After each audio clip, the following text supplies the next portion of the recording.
نحمده ونصلي على رسوله الكريم اما بعد فاعوذ بالله من الشيطان الرجيم بسم الله الرحمن الرحيم رب اشرح لي صدري ويسر لي امري واحلل عقدة من لساني يفقهوا قولي۔ سورۃ الحاقہ، سبق نمبر 293، آیت نمبر 1 سے 52 تک، لیسن نمبر 293، آیت نمبر 1 to 52۔ لفظی ترجمہ، بسم اللہ الرحمن الرحیم۔ الحاقہ، حق ہونے والی، ثابت ہونے والی۔ ملحاقہ، کیا ہے وہ ثابت ہو کر رہنے والی۔ وما ادراک، اور کیا چیز بتائے تجھ کو۔ ملحاقہ، کیا ہے وہ ثابت شدہ۔ کذبت، جھٹلایا۔ سمود، سمود نے۔ وعاد، اور عاد نے۔ بالقارعہ، کھڑکا دینے والی کو۔ فاما ثمود، تو لیکن سمود۔ فاہلکوا، پس وہ ہلاک کیے گئے۔ بالطاغیہ، اونچی آواز سے۔ واما عاد، اور لیکن عاد۔ فاہلکوا، پس ہلاک کیے گئے۔ بریح، ساتھ ایک ہوا کے۔ سرسرن، پالے والی، تند۔ عاتیۃ، سرکش، حد سے نکلنے والی۔ سخرہا، مسلط کر دیا اس کو۔ علیہم، ان پر۔ سبع، 7۔ لیال، رات تک یا راتوں تک۔ وثمانیۃ، اور 8۔ ایام، دن۔ حسوماً، پے در پے، مسلسل۔ فتری القوم، تو تم دیکھتے لوگوں کو، قوم کو۔ فیہا، اس میں۔ سرعا، گرے ہوئے ہیں۔ کأنہم، گویا کہ وہ۔ اعجاز، تنے ہیں۔ نخل، کھجور کے درخت کے۔ خاویۃ، خالی، کھوکھلی۔ فہل، تو کیا۔ ترا، تم دیکھتے ہو۔ لہم، ان کے لیے۔ من باقیہ، کوئی باقی بچا ہوا۔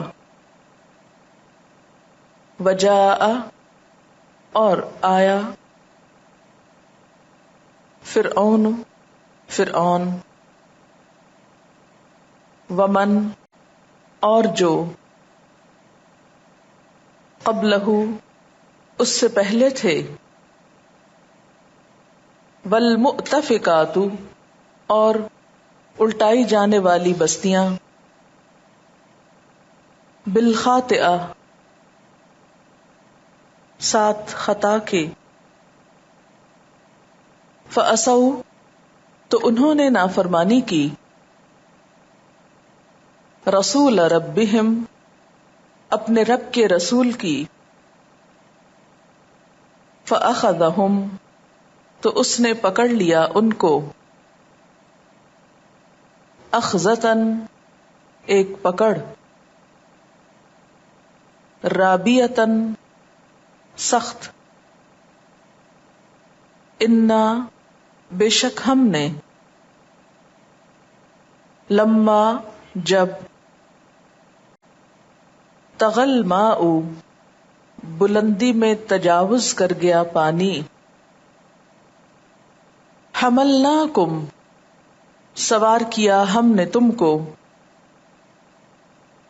فی الجاریہ کشتی میں، لنجعلہا لکم تاکہ ہم بنا دیں اس کو تمہارے لیے،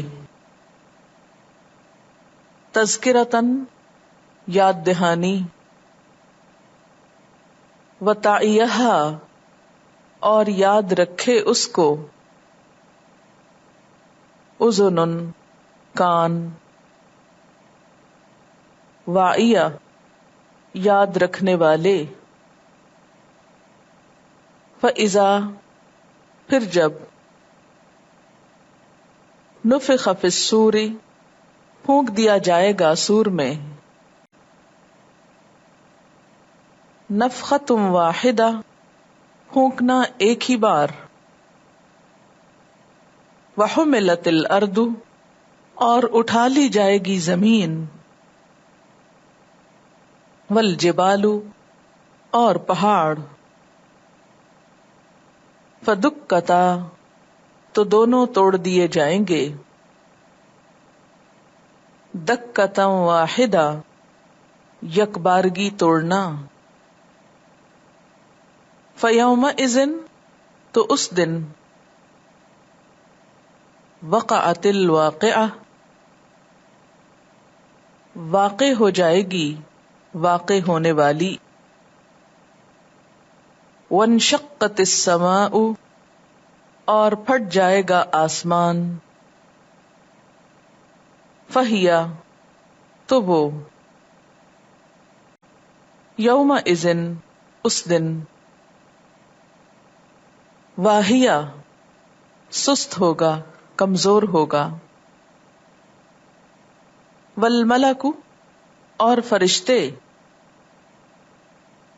علی ارجائہا اس کے کناروں پر ہوں گے، ویحمل اور اٹھائے ہوئے ہوں گے، عرش ربک تیرے رب کا عرش، فوقہم اپنے اوپر، یومئذ اس دن، ثمانیہ 8 یعنی 8 فرشتے، یومئذ اس دن، تعرضون تم پیش کیے جاؤ گے، لا تخفی نہ چھپ سکے گی، منکم تم سے، خافیہ چھپنے والی یا کوئی راز، فاما تو لیکن، من اوتی کتابہ جو دیا گیا کتاب اپنی، نامہ اعمال اپنا، بیمینہ اپنے دائیں ہاتھ میں، فیقول تو وہ کہے گا، ہاؤم اقرءوا کتابیہ لو پڑھو میری کتاب، انی ظننت بے شک میں یقین رکھتا تھا، انی کہ بے شک میں، ملاقن ملاقات کرنے والا ہوں، حسابیہ اپنے حساب سے، فہوا تو وہ، فی عیشۃ راضیہ دل پسند عیش میں ہوگا، دل پسند زندگی میں ہوگا، فی جنت عالیہ بلند جنت میں، قطوفہا میوے جس کے، دانیہ جھکے پڑ رہے ہوں گے یا جھک رہے ہوں گے، جھکے جا رہے ہوں گے، کلو کھاؤ، وشربو اور پیو، ہنی ان مزے سے، بما بوجہ اس کے جو، اسلفتم کر چکے تم،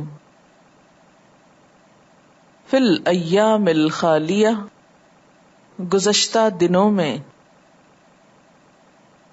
واما اور لیکن، من جو کوئی، اوتیا دیا گیا، کتابہ کتاب اپنی،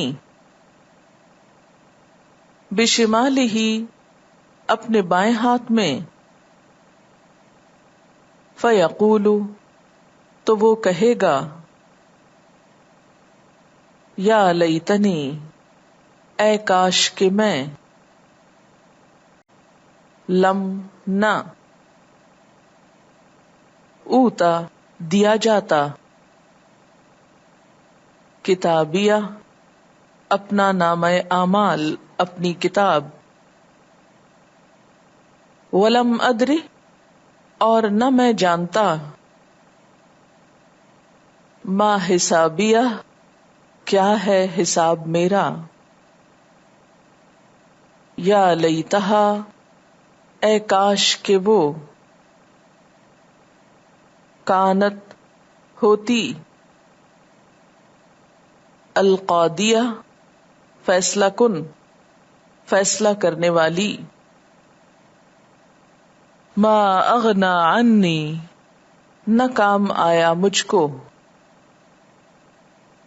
مالیہ مال میرا،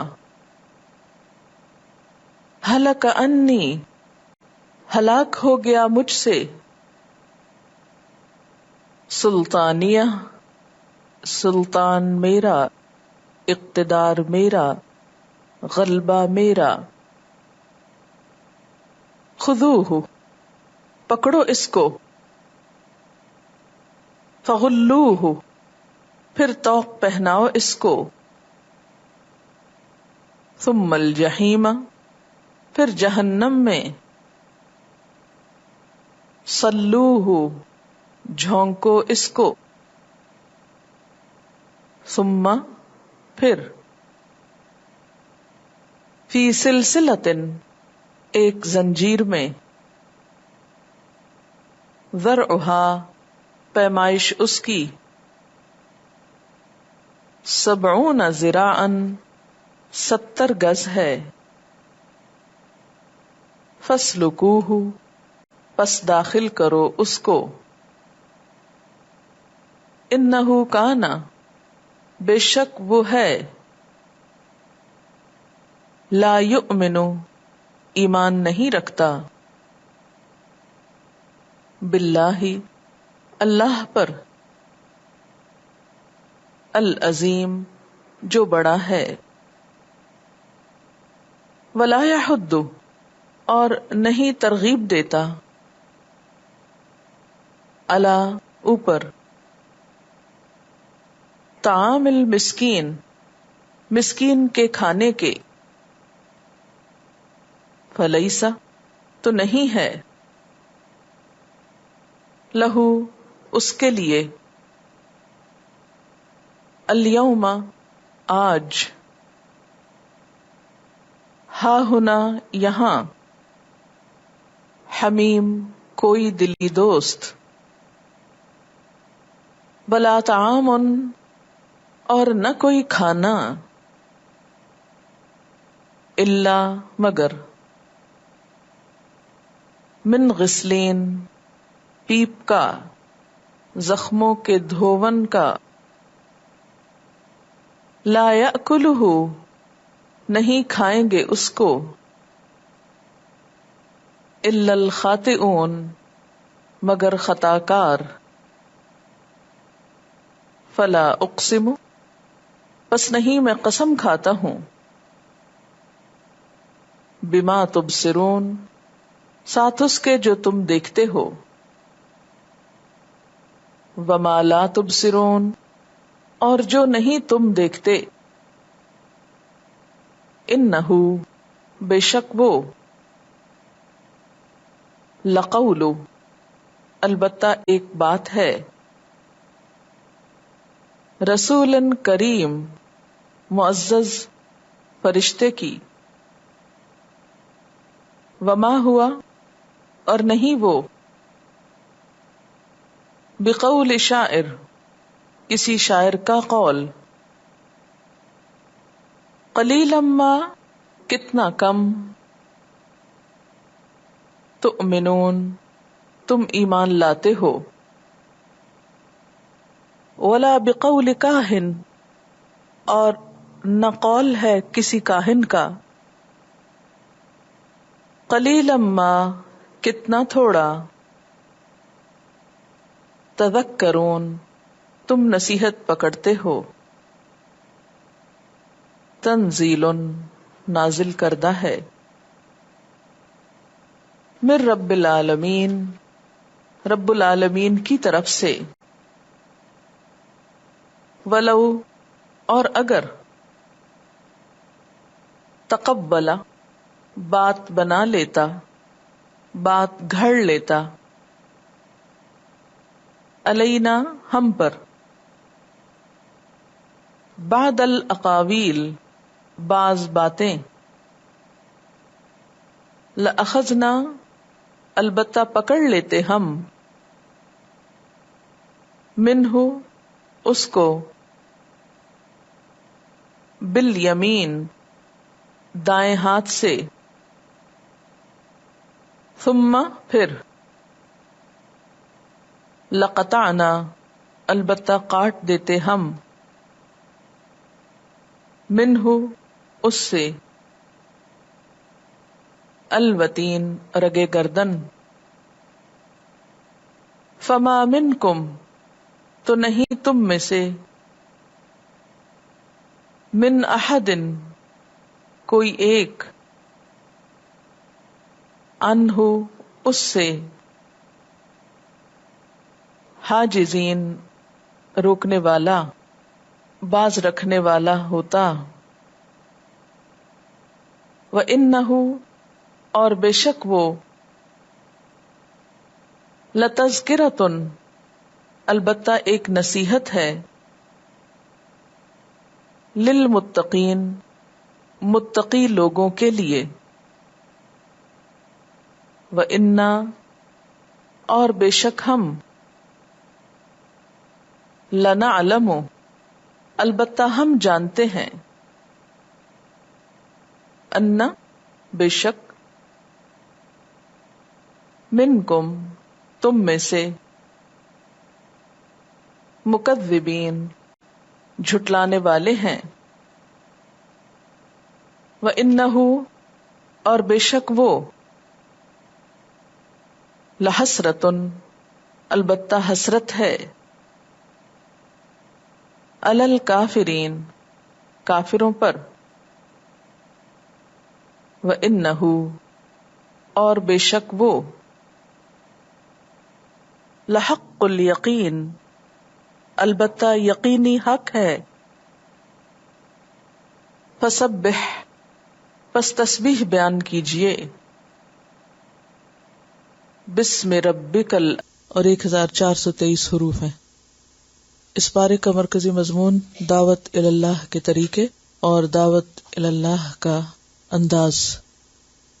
اس سلسلے میں ہم نے سب سے پہلے سورۃ الملک پڑھی جس میں اللہ سبحانہ و تعالیٰ کا تعارف تھا، اس کے بعد سورۃ القلم جس میں نبی صلی اللہ علیہ وسلم کے اخلاق کا ذکر اور ہمارے لیے بہترین رہنمائی کہ ایک داعی کا کردار کیسا ہونا چاہیے، اور اس کے بعد تیسرے درجے پر سورۃ الحاقہ جس میں آخرت کا ذکر ہے۔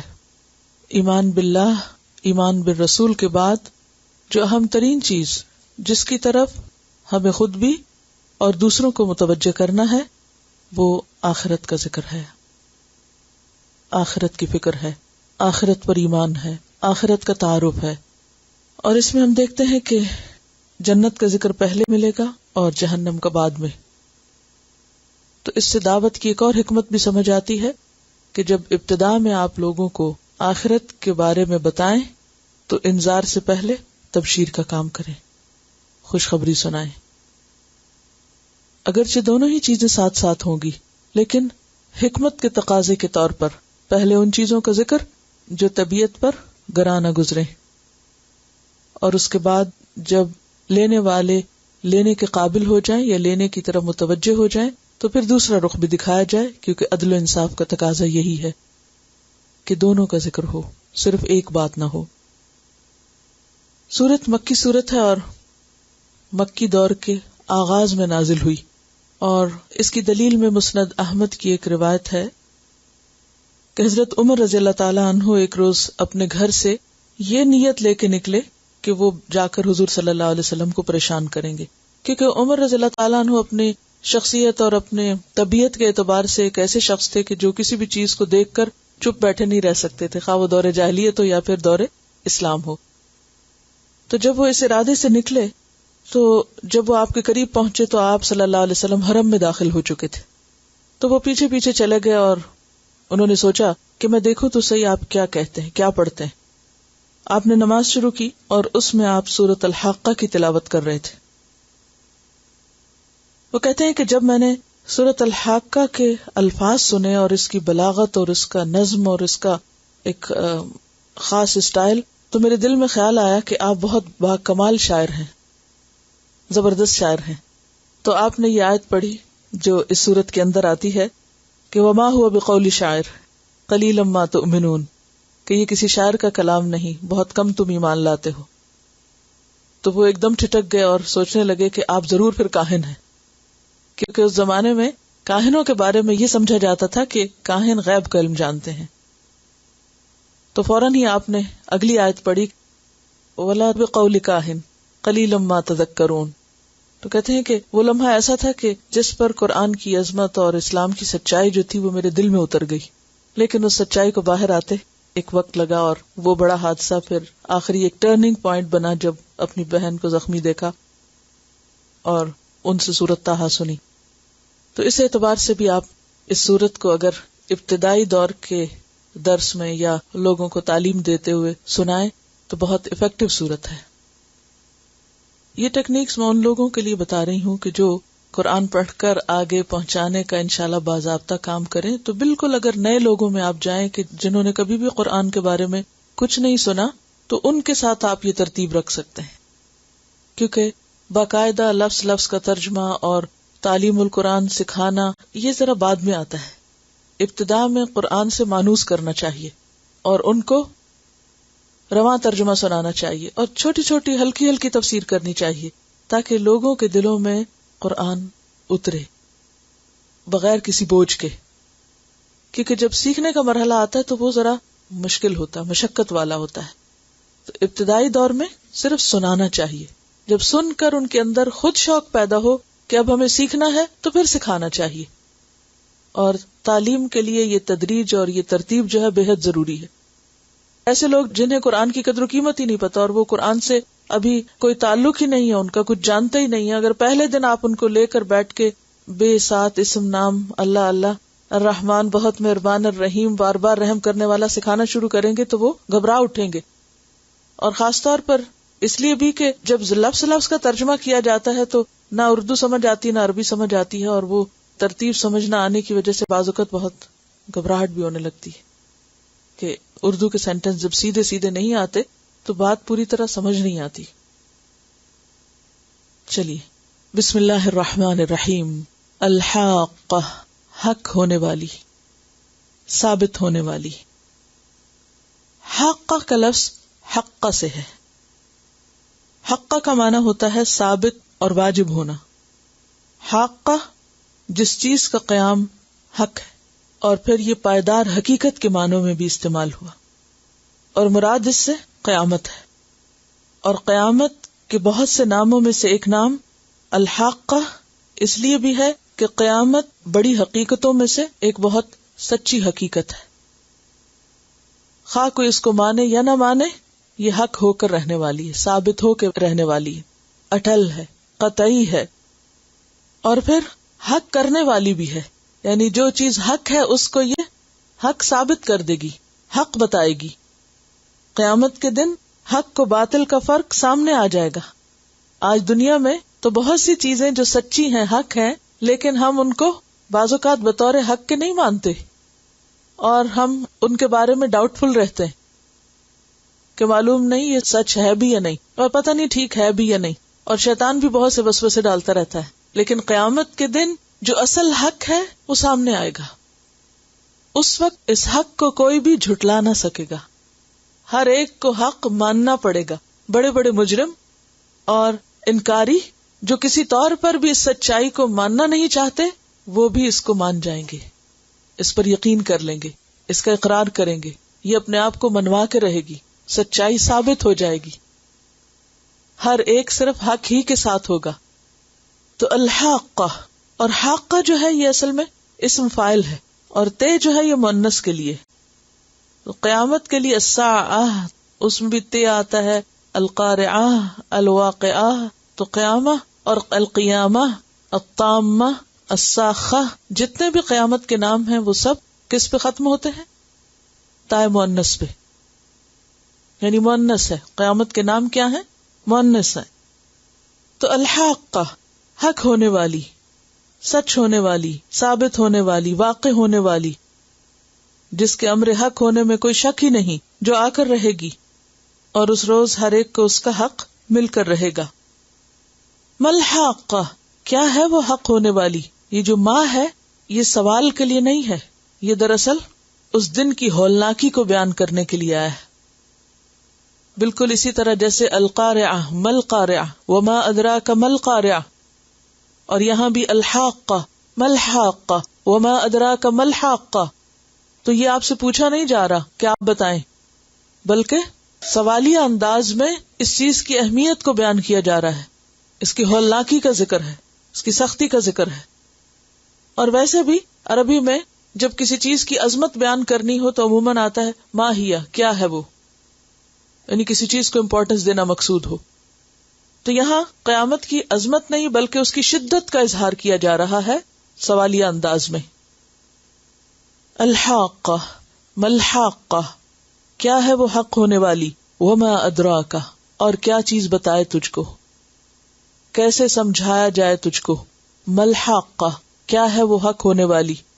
اگرچہ یہاں پر ادراک کا پہلا مخاطب خود نبی صلی اللہ علیہ وسلم ہے، لیکن اس کے بعد ہر ریڈر اور ہر لسنر جو بھی اس کے بارے میں پڑھے یا سنے تو الحاقہ، ملحاقہ، وما ادراک ملحاقہ.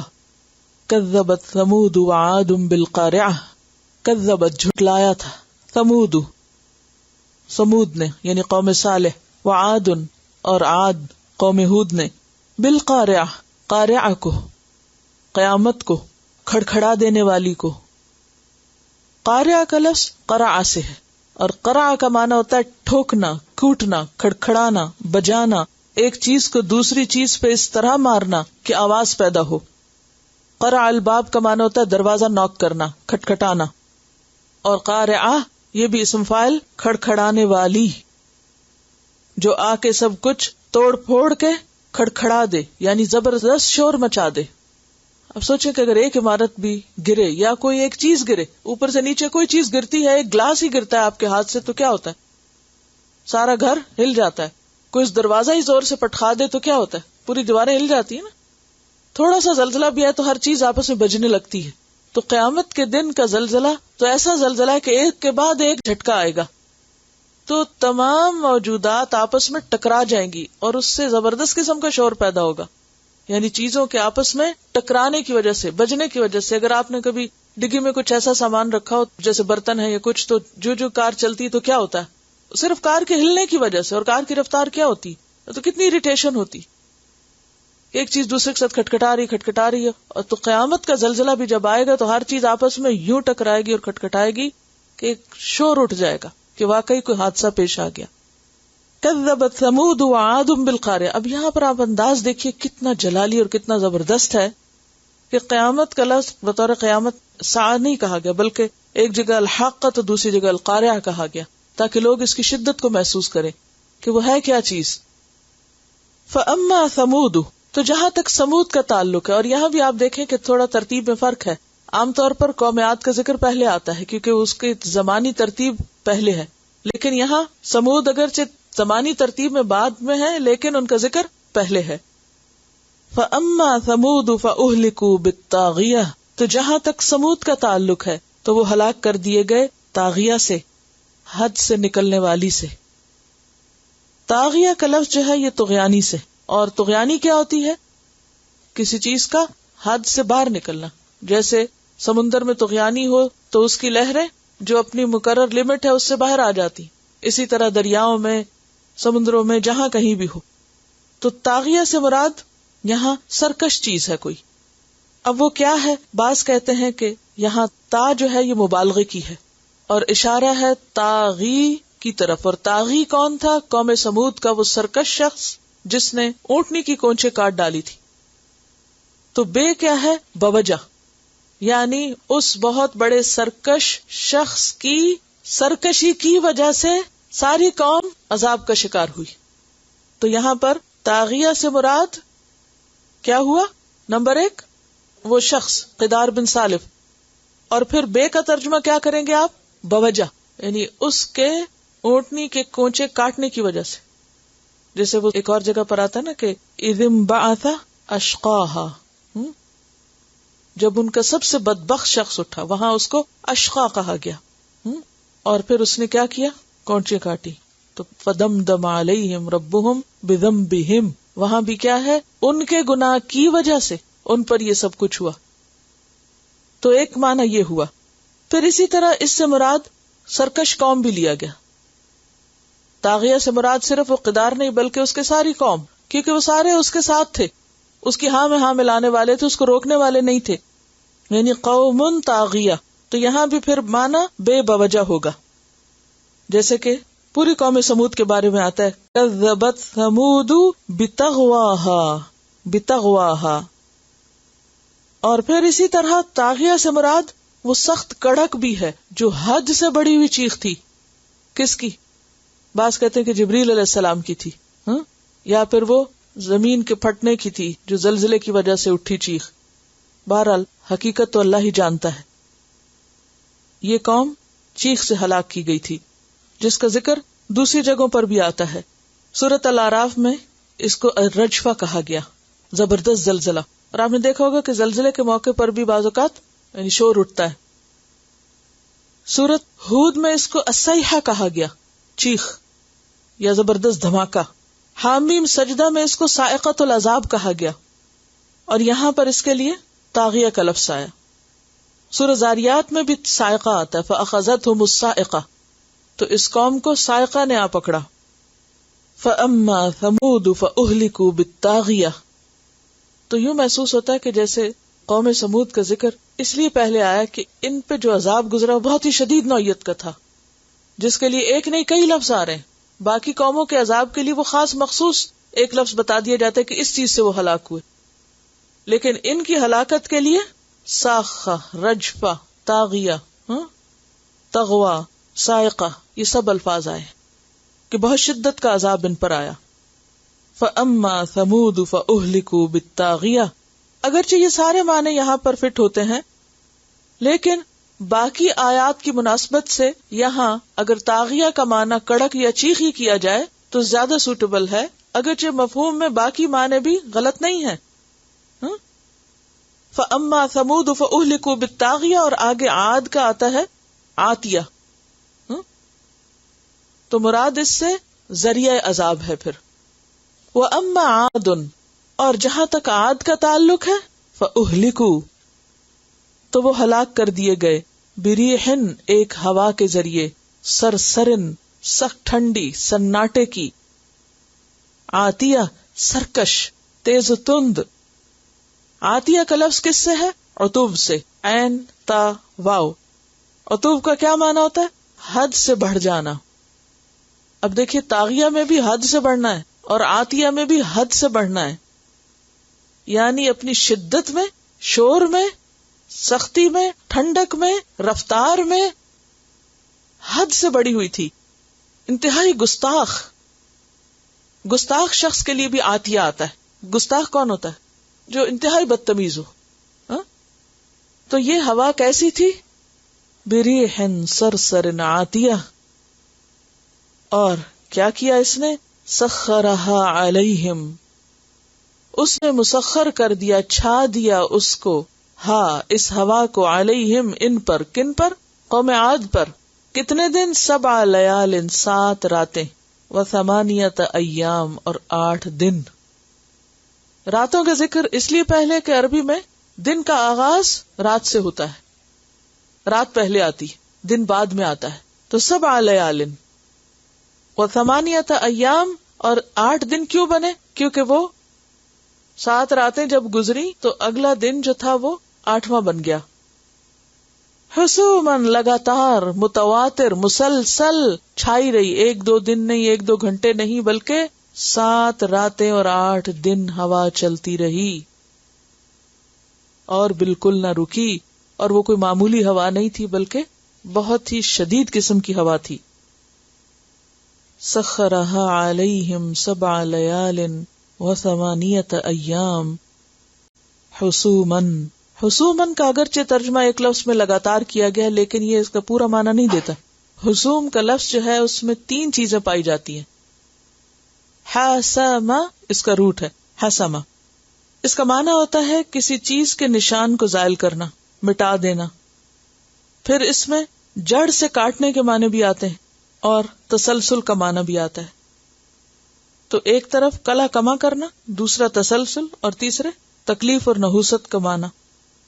یعنی یہ ہوا ایسی تھی کہ جس میں تکلیف بھی تھی، اس نے ان کا کلا کما کر دیا، جڑ سے کاٹ دیا ان کو، ان کا نشان ہی مٹا دیا، اور پھر اسی طرح مسلسل چھائی رہی. فَتَرَى الْقَوْمَ فِيهَا سَرْعًا، تو تم دیکھتے قوم کو. کس قوم کو؟ قوم عاد کو. پوری کی پوری قوم کو. فیہا اس میں، کس میں؟ اپنے علاقے میں، اپنے گھروں میں، اپنے مقامات پر. کیسے؟ سرعا، گرے ہوئے. سرعا جو ہے یہ سریع کی جمع ہے، صاد رے یہ عین. سریع کہتے ہیں گرے ہوئے کو. سرعا کا معنی ہوتا ہے گرنا اور بے ہوش ہونا. اور گرنے کی وجہ کیا ہوتی؟ اضطراب، گھبراہٹ، بے ہوشی. مرگی کا مریض جب غش کھا کے گرتا ہے تو اس کو بھی سریع کہتے ہیں. کبھی کسی بے ہوش انسان کو دیکھا یا کسی کو اچانک گرتے ہوئے دیکھا یا گرے ہوئے شخص کو دیکھا؟ کبھی تصویروں میں ہی دیکھا ہوگا. ایک تو نا خود انسان بیٹھتا ہے یا اپنے آپ کو کنٹرول کرتا ہے، اور ایک یہ کہ پتہ ہی نہ چلے اور دھڑام سے جا گرے کوئی. ہاں، تو وہ لوگ ایک نہیں، پوری کی پوری قوم گری پڑی تھی. ذرا سین امیجن کریں، بچے، بڑے، عورتیں، بوڑھے، جوان، سب کے سب، امیر، غریب، سب گرے پڑے تھے. اگر کوئی اوپر سے ایریل سین دیکھے، پوری قوم، اور وہ بھی اتنی لمبی چوڑی، اتنے مضبوط جسموں کے مالک. یہ قرآن میں آتا نا کہ لم یخلق مثلھا فی البلاد، ایسے مضبوط کہ ان جیسے کبھی دنیا میں پائے ہی نہیں گئے. اللہ نے پھر پیدا ہی نہیں کیے ویسے، اتنے لمبے چوڑے. کافی سال پہلے ایک دفعہ زہریلی گیس کے ذریعے لوگوں کو مارا گیا تھا. تو میں یونیورسٹی میں پڑھاتی تھی، تو ہمارے راستے میں عراقی سفارت خانہ تھا. تو اس کے باہر انہوں نے دیوار کے اوپر وہ تصویریں لگا رکھی تھی کہ جو بھی گزرے اس کو دیکھے. اتنا وحشتناک سین تھا کہ لوگ، اپنے صحت مند لوگ، جینز میں، اپنے ڈیلی ڈریسز میں ڈریس اپ ہوئے ہوئے، اور ابھی شکلیں بھی بالکل فریش نظر آ رہی تھی، جیسے کچھ سوئے ہوئے ہوتے. اگر اس منظر کو ملاحظہ کرنا ہو تو جو لوگ حج پہ جا رہے ہیں وہ مزدلفہ کی رات جب سب لیٹ جائیں تو کھڑے ہو کے چاروں طرف دیکھیں. وہ سین دیکھنے کا ہوتا ہے. اور اس میں جتنی قبر مجھے اس دن یاد آتی ہے، کبھی نہیں آتی، کیونکہ آپ کوئی بھی یہاں آپ کو نیچے ہی لیٹنا ہے. اگرچہ اب لوگ اپنے ساتھ جیسے وہ کرسیاں لے کے جاتے ہیں، تو کچھ لوگ اسی طرح کے بیڈ بھی اٹھائے پھرتے ہیں، کیونکہ بےچارے نہیں بیٹھ سکتے نیچے، جن لوگوں کے خاص گھٹنوں وغیرہ میں تکلیف ہوتی ہے. تو اکا دکا ایسے بھی لوگ ہوتے ہیں، لیکن میجورٹی 99.9% لوگ جو ہیں وہ زمین پر لیٹتے ہیں اور اوپن ایئر میں لیٹتے ہیں. عرفات میں تو دن کا ہی وقت ہوتا ہے اور منا میں خیمے لگے ہوئے ہوتے ہیں، لیکن مزدلفہ میں عام طور پہ خیمے نہیں ہوتے، کھلے آسمان کے نیچے لیٹے ہوتے ہیں لوگ. تو اس کو دیکھ کے ایسی قوم عاد یاد آتی نا کہ کس طرح صحت مند جیتے جاگتے لوگ، اور پھر ٹھنڈی ہوا تھی نا تو باڈیز بھی ایک دم نہیں وہ خراب ہوئی ہوں گی، تو کس قدر ہیبت ناک سین ہو سکتا ہے. کیونکہ اللہ تعالیٰ دکھا رہے ہیں، ذرا دیکھو ان کو، دیکھ کے عبرت پکڑو. فَتَرَى الْقَوْمَ فِيهَا سَرْعَىٰ، اور دیکھ کے کیسے لگ رہے تھے، كَأَنَّهُمْ، گویا کہ وہ اعجاز نخل خاویہ، اعجاز تنے ہیں، نخل کھجور کے درختوں کی، خاویہ کھوکھلے. کھجور کا درخت جب پرانا ہو جاتا ہے اور اس کی جڑ کھوکھلی ہو جاتی ہے تو پھر تیز آندھی سے وہ گر جاتا ہے. اور کھجور کا درخت بھی چونکہ اونچا لمبا ہوتا ہے، عام کٹا ہوا درخت بھی تکلیف دیتا ہے دیکھ کے. میں تو کبھی بھی درخت کو کٹا ہوا دیکھو تو میرے دل پہ بہت ہی تکلیف گزرتی ہے، برداشت نہیں ہوتا. لیکن ہوتا یہ ہے کہ وہ اتنا نظر نہیں آتا کیونکہ اس کی شاخیں، پتے اور چیزیں وہ ملا جلا کے وہ زمین پہ ایک اور منظر پیش کرتی. لیکن کھجور کے درخت کا آپ دیکھیں کہ نیچے سے اوپر تک وہ ایک سیدھا تنا ہوتا ہے اور اوپر جا کے کچھ چھتری سی ہوتی ہے. اب اگر وہ گر پڑے، اور وہ چھوٹی عمر میں نہیں گرتا، وہ اپنی انتہائی ہائٹ پہ پہنچ کے جب بہت اونچا ہو جاتا ہے اور بہت پرانا ہو جاتا ہے تو پھر گرتا ہے. اب اگر وہ گرا ہوا آپ کبھی دیکھیں تو وہ ایسے ہی لگتا ہے جیسے کوئی انسان گرا پڑا ہو، اور دور تک اس کا تنا نظر آ رہا ہوتا ہے.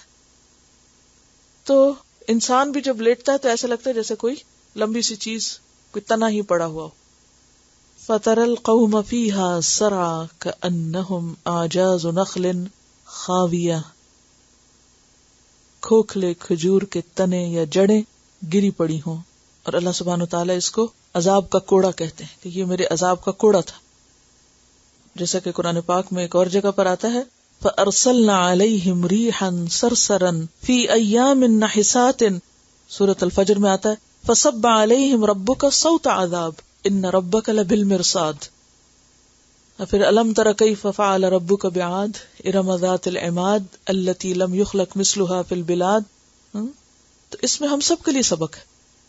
کوئی انسان جسمانی طور پہ کتنا بھی فٹ، کتنا بھی صحت مند، کتنا بھی طاقتور، اونچا لمبا چوڑا، بہت زبردست شخصیت کا مالک، لیکن اللہ کے سامنے کچھ بھی نہیں. ایک جھٹکا بھی کافی ہے انسان کو گرانے کے لیے. فَتَرَى الْقَوْمَ فِيهَا سَرْعَىٰ كَأَنَّهُمْ أَعْجَازُ نَخْلٍ خَاوِيَةٍ فَهَلْ تَرَىٰ لَهُم مِّن بَاقِيَةٍ. فَهَلْ، تو کیا، ترا تم دیکھتے ہو، لہم ان کے لیے، مِن باقیہ کوئی بھی بچا ہوا، کسی کو بھی بچا ہوا پاتے ہو؟ یہ تو نسل کی جڑ کٹ گئی، سبھی مٹ گئے. وَجَاءَ فِرْعَوْنُ، اور آیا فرعون، وَمَن قَبْلَهُ، اور جو اس سے پہلے تھے، یعنی فرعون اور فرعون سے پہلے اور بھی قومیں جن کا ذکر یہاں نہیں. وَالْمُؤْتَفِكَاتُ، اور الٹی ہوئی بستیاں، جس سورۃ نجم میں آتا ہے نا وَالْمُؤْتَفِكَةَ أَهْوَىٰ، اور یہاں مؤتفقات، یہ 5 بستیاں تھی نا. مؤتفقات جمع کا صیغہ اس لیے بھی آیا ہے کہ سدوم مرکزی بستی تھی، لیکن اس کے علاوہ کچھ اور بھی قریب قریب بستیاں تھی. بالخاطئہ، خطا کے ساتھ، یعنی انہوں نے خطا کا ارتکاب کیا، اور خطا بالارادہ کی جانے والی غلطی ہوتی ہے. ایک غلطی تو وہ ہوتی ہے نا کہ جو ہو جاتی، اور وہ جو جان بوجھ کے کی جائے وہ خطا ہوتی ہے، اور اسی سے خاطئہ.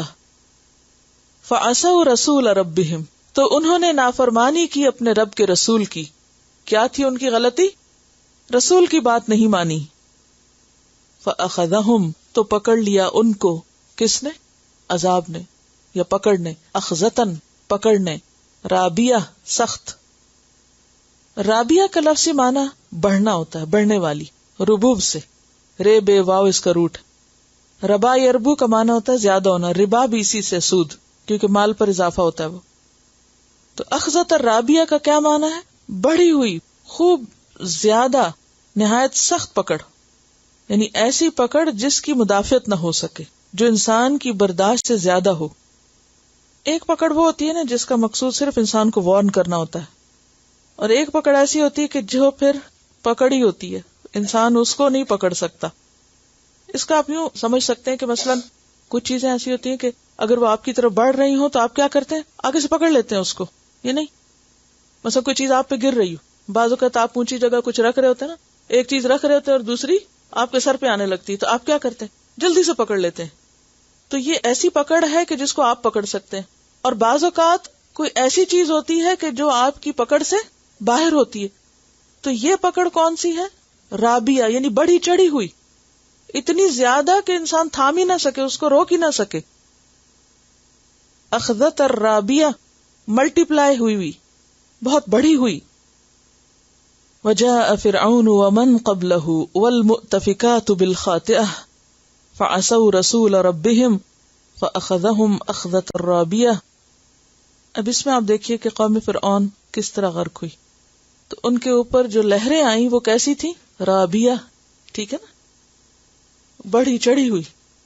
اسی طرح قوم لوط جو تھی ان کی پکڑ کس سے ہوئی؟ پتھروں کی بارش ہوئی، اور پھر وہ بھی پانی میں ڈوبے. تو وہ بھی ایسی پکڑ تھی کہ جو چھا گئی ان پہ، اس سے وہ نکل کے بھاگ ہی نہیں سکے، کوئی ایک بھی سروائیو نہیں کیا. دنیا میں تو ایسا ہوتا ہے خدا نہ خاصا کسی بلڈنگ میں آگ لگ جائے، کوئی گر جائے تو کوئی نہ کوئی نکل کے ادھر ادھر اسکیپ کر جاتا ہے، لیکن وہ اس طرح چھائی ہوئی تھی کہ کوئی بھی نہیں بھاگ سکا، نکل ہی نہیں سکا، وہ ان پہ چھا گئی بس. رابیہ. اچھا ایک اور بات یہ کہ بعض لوگ اپنا نام رابیہ بولتے ہیں یا رکھتے ہیں، یہ کوئی اچھا نام نہیں ہے. اخذتاً رابیت کے اعتبار سے بھی ٹھیک نہیں ہے، اور ویسے بھی بڑی چڑھی ہوئی لڑکی کے لیے نام رکھنا کوئی عقل مندی والی بات نہیں، کیونکہ بڑھنا چڑھنا پھلنا پھولنا اس معنی میں ہوتا چلے عین سے لوگ بولتے رابیہ ہے. بہت لوگوں کو میں نے غلط پروننسیشن کے ساتھ اور لکھتے اور پڑھتے بھی یا بولتے سنا ہے. تو اگر آپ رابعہ رکھتے ہیں تو پھر عین بھی پروناؤنس کریں. اور اس کا بھی کیا معنی ہے؟ چوتھی کیا معنی ہے؟ رابعہ بصری کے نام پہ شاید رکھتے ہیں، لیکن اس سے بہتر کسی صحابیہ کے نام پہ رکھ لیں. مجھے کوئی حق نہیں ہے یہ سب باتیں کرنے کا، لیکن تھوڑی سی رہنمائی ضروری ہے، کیونکہ ہم اپنے بچوں کے نام بعض اوقات بالکل بے سوچے سمجھے رکھ دیتے ہیں. ربیع جو ہے وہ تو بہار ہے، بہار ربیع وہ اچھا ہے اگر بہار کے معنی میں رکھنا ہے. بہت سے لوگ قرآن کھولتے ہیں، جو پہلا لفظ دیکھتے ہیں چاہے وہ فعل ہو یا امر ہو یا نہیں ہو یا اسم ہو یا چاہے جہنم کا نام ہو، بس وہ رکھ لیں گے کیونکہ قرآن میں آیا ہے. تو یہ کوئی عقل مندی کی بات تو نہیں. انا لما طغى الماء، بے شک ہم نے جب حد سے بڑھ گیا پانی، حملناکم فی الجاریہ، سوار کر دیا تم کو کشتی میں. جاریہ چلنے والی، مراد کیا ہے؟ کشتی. جب پانی حد سے بڑھ گیا، اشارہ ہے قوم نوح کی طرف. زمین بھی پھٹ پڑی اور آسمان سے بھی سخت بارش، تو ہم نے تم کو کشتی میں سوار کر دیا. کن کو؟ پیغمبر اور ان کے اوپر ایمان لانے والوں کو. لِنَجْعَلَهَا لَكُمْ تَذْكِرَةً، تاکہ ہم بنا دیں اس کو، کس کو؟ اس جاریہ کو، لکم تمہارے لیے، تذکرتن ایک یاد دہانی، یادگار، نصیحت، ریمیمبرنس کی چیز، میموریبل. وتعیہا، اور یاد رکھیں اس کو، سمیٹ کر رکھیں اس کو. اذن کان، واعیہ یاد رکھنے والے. تعیہ کا لفظ جو ہے یہ وعیون سے ہے، واو عین یہ وعی. وعی کا لفظ جو ہے وعاء سے ہے. وعاء کہتے ہیں بندھے ہوئے سامان کو یا برتن کو. اور برتن میں کیا رکھتے ہیں؟ کوئی بھی چیز آپ برتن میں کیوں ڈالتے ہیں؟ محفوظ رہے، گرے نہیں. مثلا پانی ہے، ہاتھ پہ ڈال کے پی لیں تو گر جاتا ہے نا، بیٹھ کے تو پی نہیں سکتے اگر آپ ہاتھ سے پی رہے ہیں، ہاتھوں سے چلو بھر کے. اسی طرح تیل ہے، دودھ ہے، لیکوڈز تو آپ کو ہر صورت ہی برتن میں رکھنے ہیں. اسی طرح کچھ اور چیزیں بھی، حتیٰ کہ برتنوں کو بھی بعض اوقات آپ برتن پر رکھتے ہیں، جیسے ٹرے وغیرہ پر. تو برتن کا اصل کام کیا ہوتا ہے کہ چیز اس میں محفوظ ہو جائے، گرے نہیں، سپل آؤٹ نہیں ہو. تو وائی کا مطلب ہے کسی چیز کو محفوظ کرنے کے لیے اس کو کسی چیز میں ڈال دینا، اور اسی طرح کسی چیز کو تھیلی میں رکھ کے اس کا منہ بند کرنے کے لیے بھی آتا ہے، اس کی حفاظت کے لیے، اس کو نکلنے نہ دینا. کسی چیز کو تھیلی میں رکھ کے اس کا منہ بند کرنا، اس کا کیا مقصد ہوتا ہے کہ وہ باہر نہ نکلے، جیسے بیگ کی زپ بند کر دی جائے. اللہ سبحانہ وتعالیٰ نے قوم نوح کی جو کشتی بچائی، عبرت کا نشان، اور اگر وہ فزیکلی نظر نہیں بھی آتی تھی تو ویسے بھی قرآن میں اس کا تذکرہ کیا ہے، کس لیے ہے؟ تاکہ اس کو یاد رکھنے والے کان، محفوظ رکھنے والے کان محفوظ رکھیں. بات یہ ہے کہ کان تو محفوظ نہیں رکھتے کسی چیز کو. کان کیا ہے؟ جیسے کوئی برتن ہے اور اس میں آپ کوئی چیز ڈالتے ہیں اور وہ ڈال کے کہاں چلی جاتی؟ دل میں. تو ہونا تو یہاں چاہیے تھا کہ دل اس کو محفوظ رکھے، دل یاد رکھے. یہ کیوں کہا گیا کان یاد رکھیں اس کو؟ یہ بالکل وہی بات ہے جو پیچھے گزری، لو کننا نسمع او ناقل، کیونکہ سمجھنے، دل میں محفوظ رکھنے اور یاد رکھنے کا ذریعہ کان ہی ہے. جو چیز کانوں کے اندر نہ جائے اور نیچے نہ اترے اور ٹکرا کے باہر نکل جائے یا ایک سے جائے اور دوسرے سے نکل جائے تو وہ کیسے کان ہے؟ کچے کان ہیں. جیسے ہم محاورے میں کہتے ہیں نا کہ ایک کان سے سن کے دوسرے سے نکال دینا. تو کان نے کیا کیا؟ اس کو محفوظ نہیں کیا. کان نے کب محفوظ کیا؟ جب وہ اندر دل میں اس کو ڈال لیا اور اوپر سے ڈھکن بند کر دیا. تو بیسیکلی وہ کان سے دل تک کا جو کنیکشن ہے اس کے لیے یہ آیا ہے کہ یہ کان کے پردے سے ٹکرا کر باؤنس بیک نہ ہو جائے، واپس نہ پلٹ جائے، بھلا نہ دو، بلکہ اس کو دل کے اندر محفوظ رکھو، یاد رکھو. لِنَجْعَلَهَا لَكُمْ تَذْكِرَةً وَتَعِيَهَا أُذُنٌ وَاعِيَةٌ. تلاوت. تمہید سے یہ بات بھی سامنے آتی ہے کہ جب آپ نئی جگہ درس دیں تو قیامت کی سچائی اور حقیقت کی بات کر کے پھر مختصر انداز میں ان کہانیوں کا ذکر کریں، کیونکہ قصے اور کہانیاں ایسی چیز ہوتی ہیں کہ جو لوگوں کی اٹینشن کو متوجہ کر دیتی ہیں، یعنی لوگوں کی آپ اٹینشن ایک جگہ فوکس کر سکتے ہیں. اور سٹوری ٹیلنگ کے بعد پھر آپ آخرت کا تذکرہ کریں. یعنی کتنا ایک ہیومن سائیکالوجی کو سامنے رکھا گیا. ایک دم الحاقہ کے بعد یہ آیات شروع نہیں کی گئی جو آگے آ رہی. فَإِذَا نُفِخَ فِي الصُّورِ، ہونا تو یہ چاہیے تھا نا کہ اگر قیامت ہی کا ذکر آئے یا میرے اور آپ جیسے لوگ اگر قیامت پہ ایک مضمون لکھیں تو کیا کریں گے؟ ڈائریکٹ سیدھی آیتیں لا کے اسی سبجیکٹ پر ہی بس بات کریں گے. لیکن اللہ سبحانہ و تعالیٰ پہلے انسانوں کا ذہن اور دل دماغ تیار کرتے ہیں اور اس کے بعد پھر اصل سبق سکھاتے ہیں. اب غور کرو اس پر، کیونکہ اگر ذہن تیار نہ ہو، ایکسپٹ کرنے کے قابل نہ ہو تو بڑی سے بڑی بات اس کے اوپر سے پھسل کے چلی جائے گی. تو اس لیے قرآن کے بغیر کوئی چیز نہیں ہے کہ جس کے ذریعے آپ لوگوں کو کچھ سکھا سکیں. یہی بہترین طریقہ ہے اور بہترین مناسب انداز ہے، دل پر اثر کرنے والا اور دلوں کو بدلنے والا. اور صرف عرب سوسائٹی آپ دیکھیں گے کہ ہر سوسائٹی کے اندر قصہ اور کہانی جو ہے، سٹوری ٹیلنگ جو ہے، وہ ٹیچنگ کے لیے ایک افیکٹو رول پلے کرتا ہے.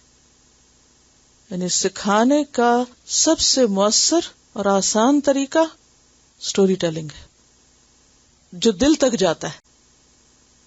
اور سٹوری ٹیلنگ میں بھی وہ سٹوریز جو پاسٹ کی ہوں وہ زیادہ فیسینیٹ کرتی ہیں. اور there is always a lesson in story.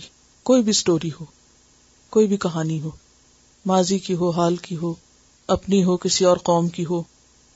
اور پھر یہ کہ کہانی برائے کہانی نہیں، بلکہ بیچ میں وجہ بھی بتا دی گئی کہ ان سب قوموں کا انجام یہ کیوں ہوا.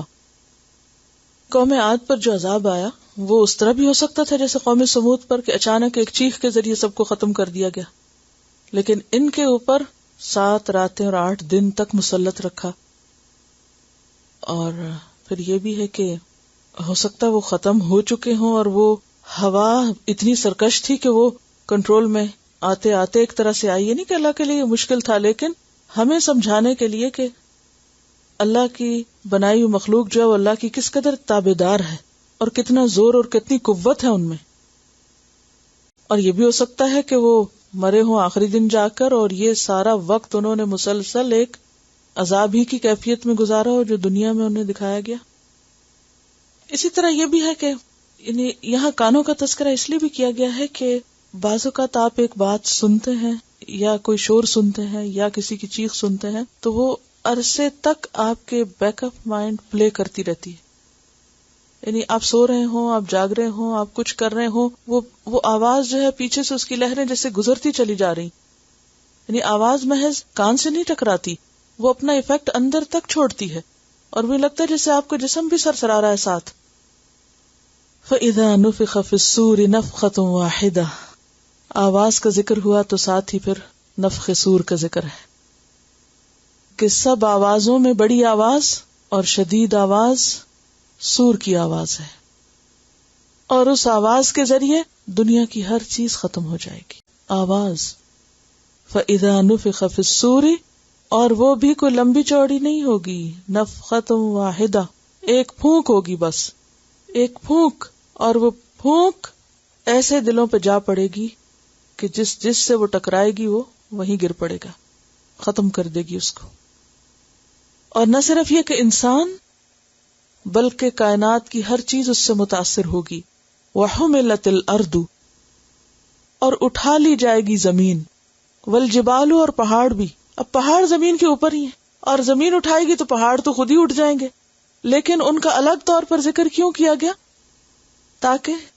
تاکہ انسان پہاڑوں کی عظمت کو سامنے رکھ کر قیامت کی شدت کو محسوس کرے.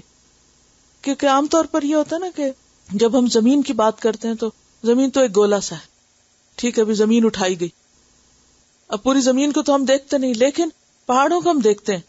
اور پہاڑ کو دیکھ کر پہلا خیال کیا آتا ہے کہ یہ ہلائے نہیں جا سکتے، ان کو کیسے کانکر کریں، ان کو کیسے توڑیں.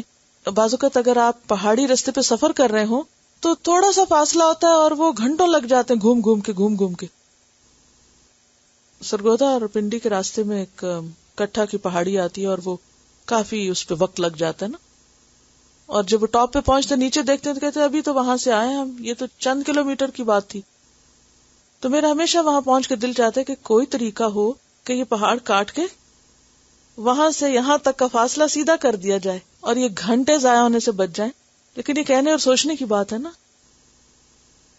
لیکن قیامت کے دن سارے پہاڑ یوں اٹھا لیے جائیں گے جیسے کوئی کھلونا ہوتا ہے نا، جیسے چھوٹے چھوٹے بچے بال اٹھا کے لے آتے ہیں، چھوٹے چھوٹے ہاتھ ہوتے ہیں نا، تو بچوں کو بال بہت اچھا لگتا ہے، اٹھاتے ہیں تو گر جاتا ہے ہاتھ سے. لیکن قیامت کے دن یہ زمین بھی ایسے ہے جیسے ایک بال، اور اس کے اوپر بڑے بڑے پہاڑ یہ ایسے ہی ہوگا جیسے کسی ایک ہاتھ نے ان کو اٹھا کے ہاتھ میں رکھ لیا.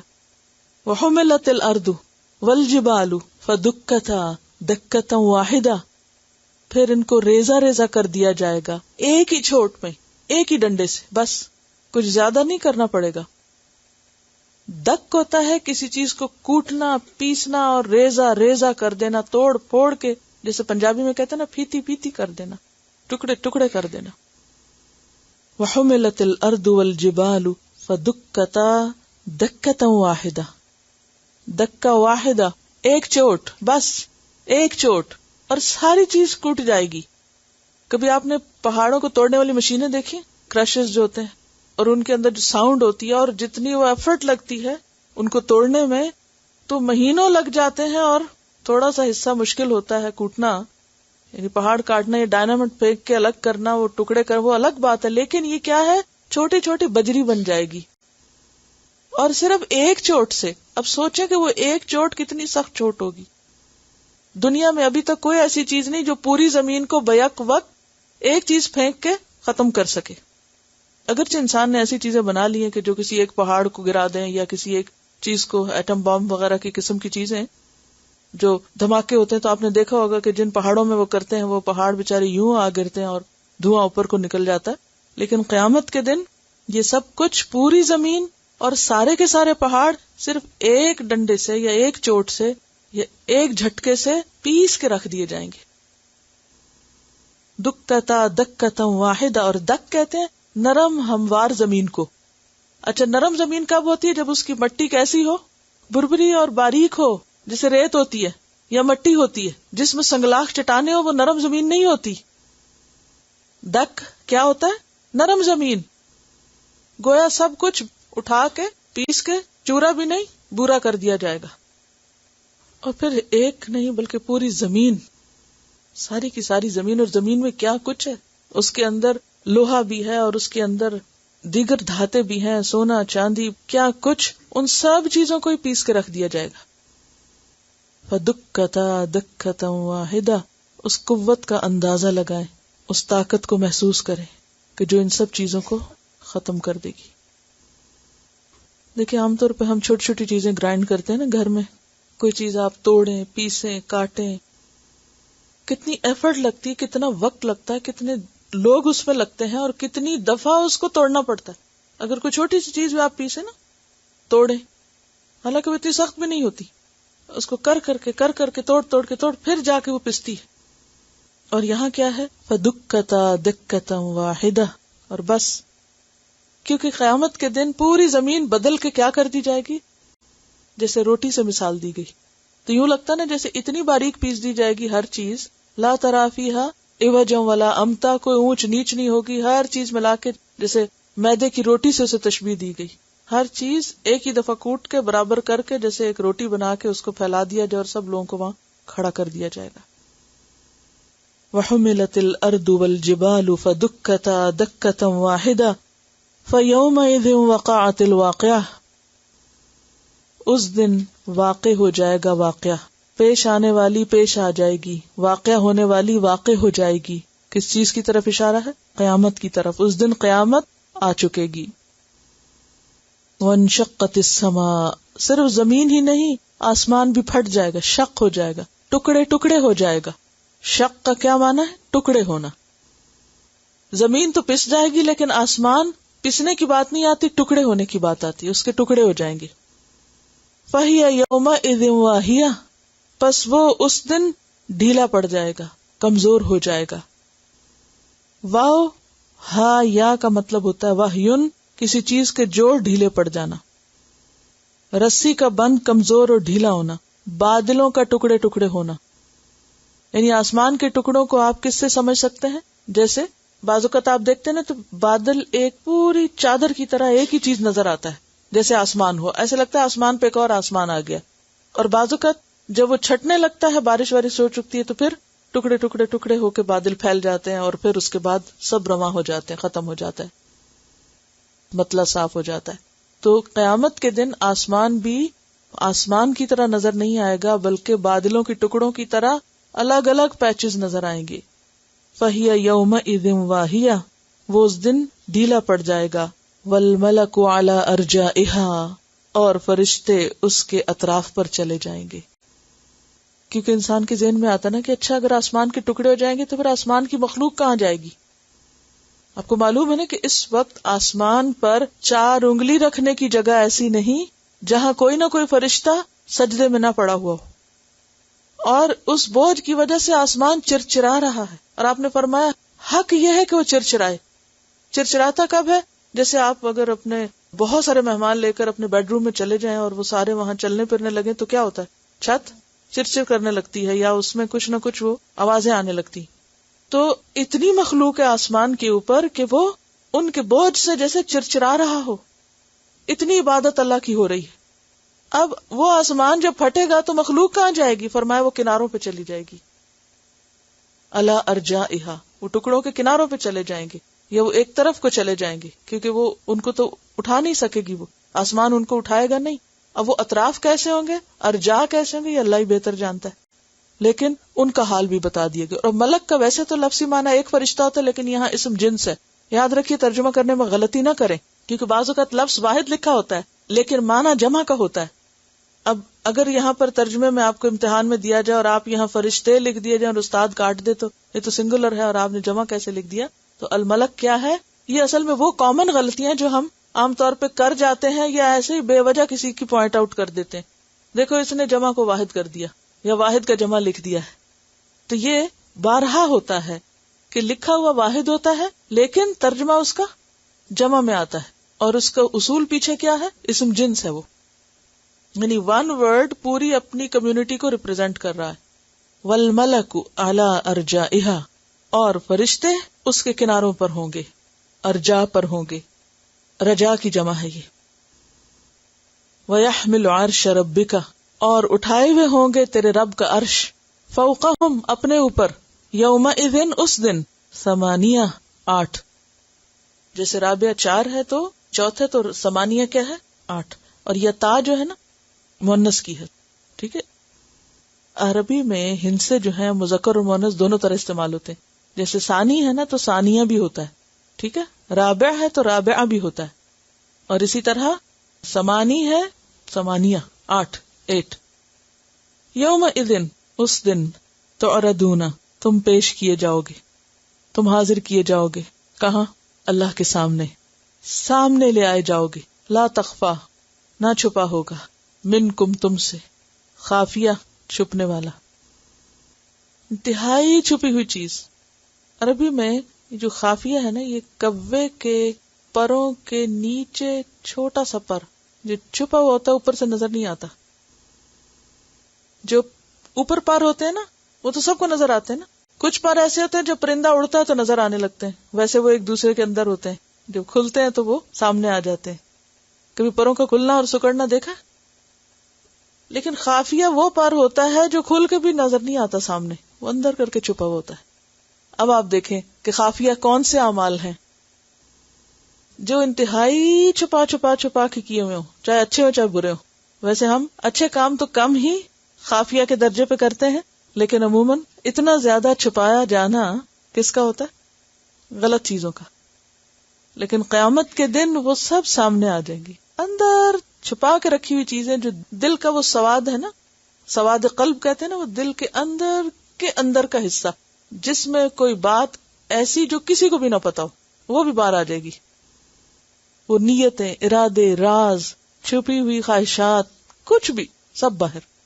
لا تخفى منکم خافیہ. اسی لیے کہتے ہیں نا کہ اللہ سے شرماؤ جیسے شرمانے کا حق ہے. ہم بندوں سے ڈرتے ہیں، بندوں سے شرماتے، ہائے کوئی کیا کہے گا، اچھا نہیں لگتا، ڈھانک دو، چھپا دو. لیکن حکم کیا ہے کہ اللہ سے شرماؤ، اللہ سے شرماؤ جیسے شرمانے کا حق. تو کسی نے کہا کہ ہم تو شرماتے ہیں اللہ سے. کہا نہیں، آپ صلی اللہ علیہ وسلم نے فرمایا کہ اللہ سے شرمانے کا حق یہ ہے کہ انسان سر اور جو کچھ اس میں ہے اس کی فکر کرے، یعنی اس کی حفاظت کرے، اور پیٹ اور جو کچھ اس میں ہے اس کی حفاظت کرے. یہ ہے اللہ سے شرمانا. سر اور جو کچھ اس میں ہے سے کیا مراد ہے؟ کان، آنکھ، ناک کے ذریعے جو کچھ اندر جا رہا ہے، خیالات، ان چیزوں کے بارے میں شرماؤ. یعنی ایسی سوچیں اٹھا کے نہ پھرو جو بندوں سے تو چھپائی بھی ہیں لیکن اللہ کو معلوم ہے. اللہ سے کچھ نہیں چھپا ہوا. اور پیٹ اور جو کچھ ہے اس میں جو کچھ ہے اس کی حفاظت کرو. اس کی حفاظت کیا کہ حلال ہے، حرام ہے. اور پیٹ میں پھر پیٹ سے متعلق اور بھی جو چیزیں ہیں، بعض نے کہا دل اور شرمگاہ اور یہ ساری چیزیں اس میں آ جاتی ہیں. تو ان چیزوں کی حفاظت اور ان کے بارے میں اللہ سے ڈرنا اور شرمانا، یہ سب اس میں آتا ہے. یومئذ تعرضون لا تخفى منکم خافیہ. کچھ بھی چھپا نہ رہ جائے گا. تلاوت. یہ بالکل ابتدائی بیسک باتیں نا جو کسی کو بھی بتائی جا سکتی ہیں اور جن کو سب سمجھ سکتے ہیں. اس میں کوئی مشکل کانسیپٹ نہیں، کوئی فلسفی نہیں ہے، سیدھی سیدھی باتیں ہیں یہ ساری. فَأَمَّا مَنْ أُوتِيَ كِتَابَهُ بِيَمِينِهِ. تو لیکن وہ شخص جس کا نامہ اعمال اس کے دائیں ہاتھ میں دیا گیا. اوتیا دیا گیا، کتابہ اپنی کتاب. اور یہ کون سی کتاب ہے؟ نامہ اعمال. اقرأ کتابک کفا بنفسک اليوم علیک حسیبا. اور دوسری جگہ سورۃ الکہف میں آتا ہے وَوُضِعَ الْكِتَابُ فَتَرَى الْمُجْرِمِينَ مُشْفِقِينَ مِمَّا فِيهِ فَأَمَّا مَنْ أُوتِيَ كِتَابَهُ بِيَمِينِهِ فَيَقُولُ. تو انسان کہے گا هَاؤُمُ اقْرَءُوا کِتَابِیَهْ. ہا کا مطلب ہوتا ہے لو، پکڑو، اور ہاؤ کا مطلب ہے جمع مذکر، یعنی اے مردو تم پکڑو. اور مؤنث کے لیے ہو تو ہاؤ نہ ہوتا ہے نون کے ساتھ، مردوں کے لیے ہاؤم اور عورتوں کے لیے ہاؤنا. ہاؤم اقرؤوا کتابیہ. لو پڑھو اپنی کتاب. اقرؤ پڑھو، یہ وہی ہے نا اقرا کتابک جیسے سورۃ بنی اسرائیل میں آتا ہے. اور یہ کون کس کو کہے گا؟ دیکھیے کہ ایک تو ہر انسان اپنی کتاب خود پڑھے گا، اللہ سبحانہ و تعالیٰ بندے کو کہے گا. اور یہاں مراد یہ ہے کہ وہ انسان جس کو اس کی کتاب دائیں ہاتھ میں ملی، وہ اپنے گھر والوں کو، دوستوں کو، ساتھیوں کو کیا کہے گا؟ یہ لو دیکھو تم میری کتاب پڑھو. کتابی تھا اصل میں، اقرؤ کتابی. اور ہاں جو ہے یہ اب کلام کی جو خوبصورتی ہے یا ایک زبردست انداز ہے اس کی نشاندہی کر رہا ہے. جو گرانجر کتابیہ میں ہے وہ کتابی میں نہیں آتا. کتابی جو ہے نا زیر سے اور یہ سے ختم ہو رہا ہے، تو اس کو ہاں نے کیا کیا؟ اٹھایا. تو اس کی اہمیت کے لیے ہاؤم اقرؤوا کتابیہ. لو پڑھو میری کتاب کو، میرا اعمال نامہ دیکھو. یہ کون کہہ سکتا ہے؟ کون کہے گا؟ جس کا آرٹ ورک بہت ہی خوبصورت ہوگا، جس کی پریزنٹیشن ونڈرفل ہوگی.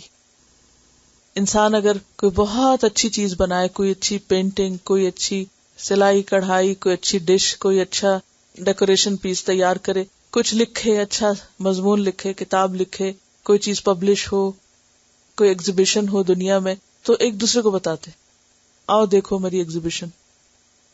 اور وہ دن کسی کے لیے بھی کتنا خوشی کا ہوتا ہے جب کسی کو اپنے کارنامے سامنے لانے کا موقع ملے. اسی طرح جب کسی کو کوئی بڑی ڈگری ملتی ہے تو وہ دن بھی اس کے لیے کیا ہوتا ہے؟ خوشی کا ہوتا ہے. اور سب سے پہلے انسان کیا کرتا ہے؟ اپنے پیاروں سے شیئر کرتا ہے. مجھے یاد ہے کہ جس دن میرا پی ایچ ڈی کا ریزلٹ مجھے ملا تھا تو میں نے سب سے پہلے اپنی امی کو فون کیا کہ ظاہر ہے کہ ان کی کوششیں اور محنتیں اور ان کی دعائیں اور سب کچھ اور میرے بچوں کو دیکھنا اور بہت بڑی ان کی سیکریفائس تھی.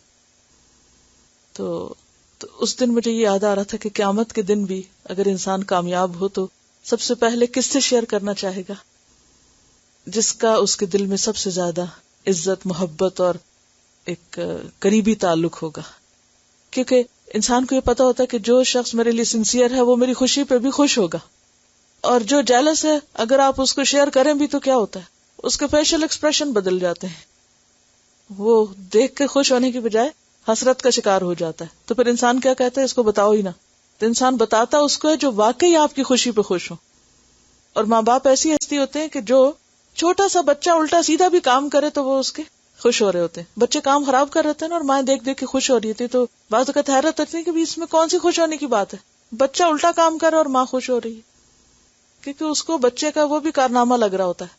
تو قیامت کے دن انسان کی خوبصورت ترین کتاب جو احسن عمل پر مبنی ہوگی وہ انسان اپنے پیاروں کو دکھائے گا اور کہے گا ہاؤ مقرؤ کتابیہ، آؤ دیکھو پڑھو، تم بھی پڑھو، دیکھو میں نے کیا اس میں کیا تھا، میری کتاب پڑھو. کبھی آپ کی کوئی خبر نیوز میں چھپی ہو یا کوئی چھوٹی سی کوئی کہانی کسی کتاب میں، کسی رسالے میں، کسی اخبار میں چھپی ہو تو کیا کرتے؟ کٹنگ کاٹ کاٹ کے تو دکھاتے ہیں. تم نے دیکھا یہ میری تصویر آئی ہوئی ہے اخبار میں، یہ میری خبر آئی ہوئی ہے، یہ فلاں آیا ہوا. تو یہ تو دنیا کی ایسی چھوٹی چھوٹی چیزیں جن کی کوئی حقیقت نہیں، لیکن قیامت کے دن واقعی جو اصل کامیابی ہے اس کو پا کر انسان دوسروں کو دکھائے گا. اور ہم سب کو سوچنا یہ چاہیے کہ کیا واقعی میری کتاب ایسی ہے جو میں کسی کو دکھا سکوں گا؟ میرے اعمال ایسے ہیں جو دکھانے کے لائق ہو؟ وہ کام جو آج دنیا میں ہم لوگوں سے چھپ چھپ کے کرتے ہیں کیا کل ان کو دکھا سکیں گے؟ چوری چوری، چھپے چھپے غلط کیے ہوئے کام جو ماں باپ کو نہیں پتا، بہن بھائیوں کو نہیں پتا، کسی اور کو نہیں پتا، سب سے چھپا کے کر رہے ہیں، کیا کل قیامت کے دن ان کو دکھانے کے لائق ہوں گے؟ آؤ پڑھو میری کتاب. اگر آج نہیں دکھا سکتے، آج چھپاتے ہیں تو کل کیسے دکھائیں گے؟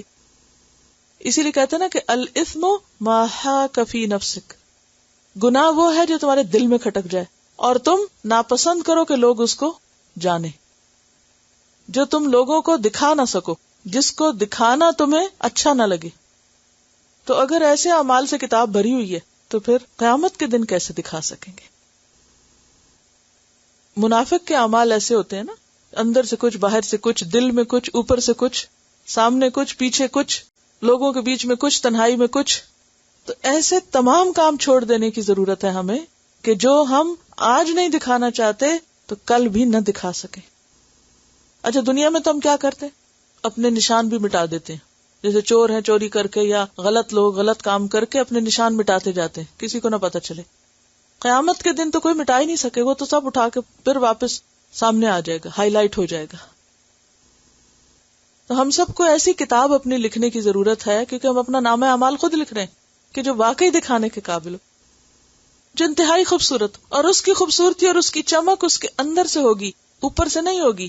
جتنی اچھی نیتیں ہوں گی، جتنا خوبصورت دل ہوگا آپ کا، جتنی آپ کے دل میں انسانوں کے لیے بھلائی اور خیر خواہی ہوگی، جتنا آپ دوسروں کے لیے اچھا سوچیں گے، بھلے ان کو نہ بھی پتا چلے، کسی کو ہمارا دل تو نہیں پتا چلتا نا، لیکن آپ دوسروں کے لیے اچھے ہیں تو وہ جو آپ کے اندر کی اچھائی ہے وہ کل قیامت کے دن باہر لا کر دکھا دی جائے گی. کیونکہ حق کا ہے نا یہ صورت، قیامت کے دن حق کا ہے، حق سامنے آ جائے گا، سچ سامنے آئے گا، وہ اندر کی خوبصورتی سامنے آ جائے گی، وہ ایمان سامنے آ جائے گا، وہ تقوی سامنے آ جائے گا. زینہ فی قلوبکم، وہ دلوں کی زینت اور دلوں کا تقوی وہ باہر آ جائے گا، اور یہی چیز انسانوں کو روشن کر رہی ہوگی. اور انسانوں کا نور ان کے آگے آگے اور ان کے دائیں جانب پھیل رہا ہوگا. تو اس لیے بے حد ضروری ہے کہ ہم سب صرف ظاہری اعمال کے اوپر نہیں، اندر کے اوپر بھی توجہ کریں، کیونکہ وَحُصِّلَتْ مَا فِي الصُّدُورِ ہوگا. فَأَمَّا مَنْ أُوتِيَ كِتَابَهُ بِيَمِينِهِ فَيَقُولُ هَاؤُمُ اقْرَءُوا كِتَابِيَهْ.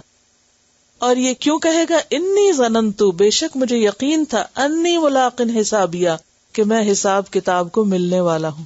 ملاقن ملاقی سے ہے، اور ظننت کے بعد اگر ان آ جائے تو کیا معنی ہوتا ہے؟ یقین. ویسے تو ظن گمان کو بھی کہتے نا، لیکن ظن ان ہو تو یقینی بات. انی ظننت انی ملاقن حسابیہ، اور یہاں بھی حسابی تھا اور ہا جو ہے اس کو ہائی لائٹ کر رہی ہے. مجھے یقین تھا کہ مجھے اپنا حساب ملنے والا ہے، میں اس حساب کے دن کو آ ملوں گا. فَهُوَ فِي عِيشَةٍ رَاضِيَةٍ، پھر وہ دل پسند عیش میں ہوگا، مرضی کی زندگی ملے گی اس کو. عیشہ عیش زندگی کو کہتے ہیں، اور راضیہ جس پہ وہ راضی ہو جائے، خوش کر دینے والی اس کو. ایسی زندگی نصیب ہوگی کہ جس پر وہ خوش ہو جائے گا.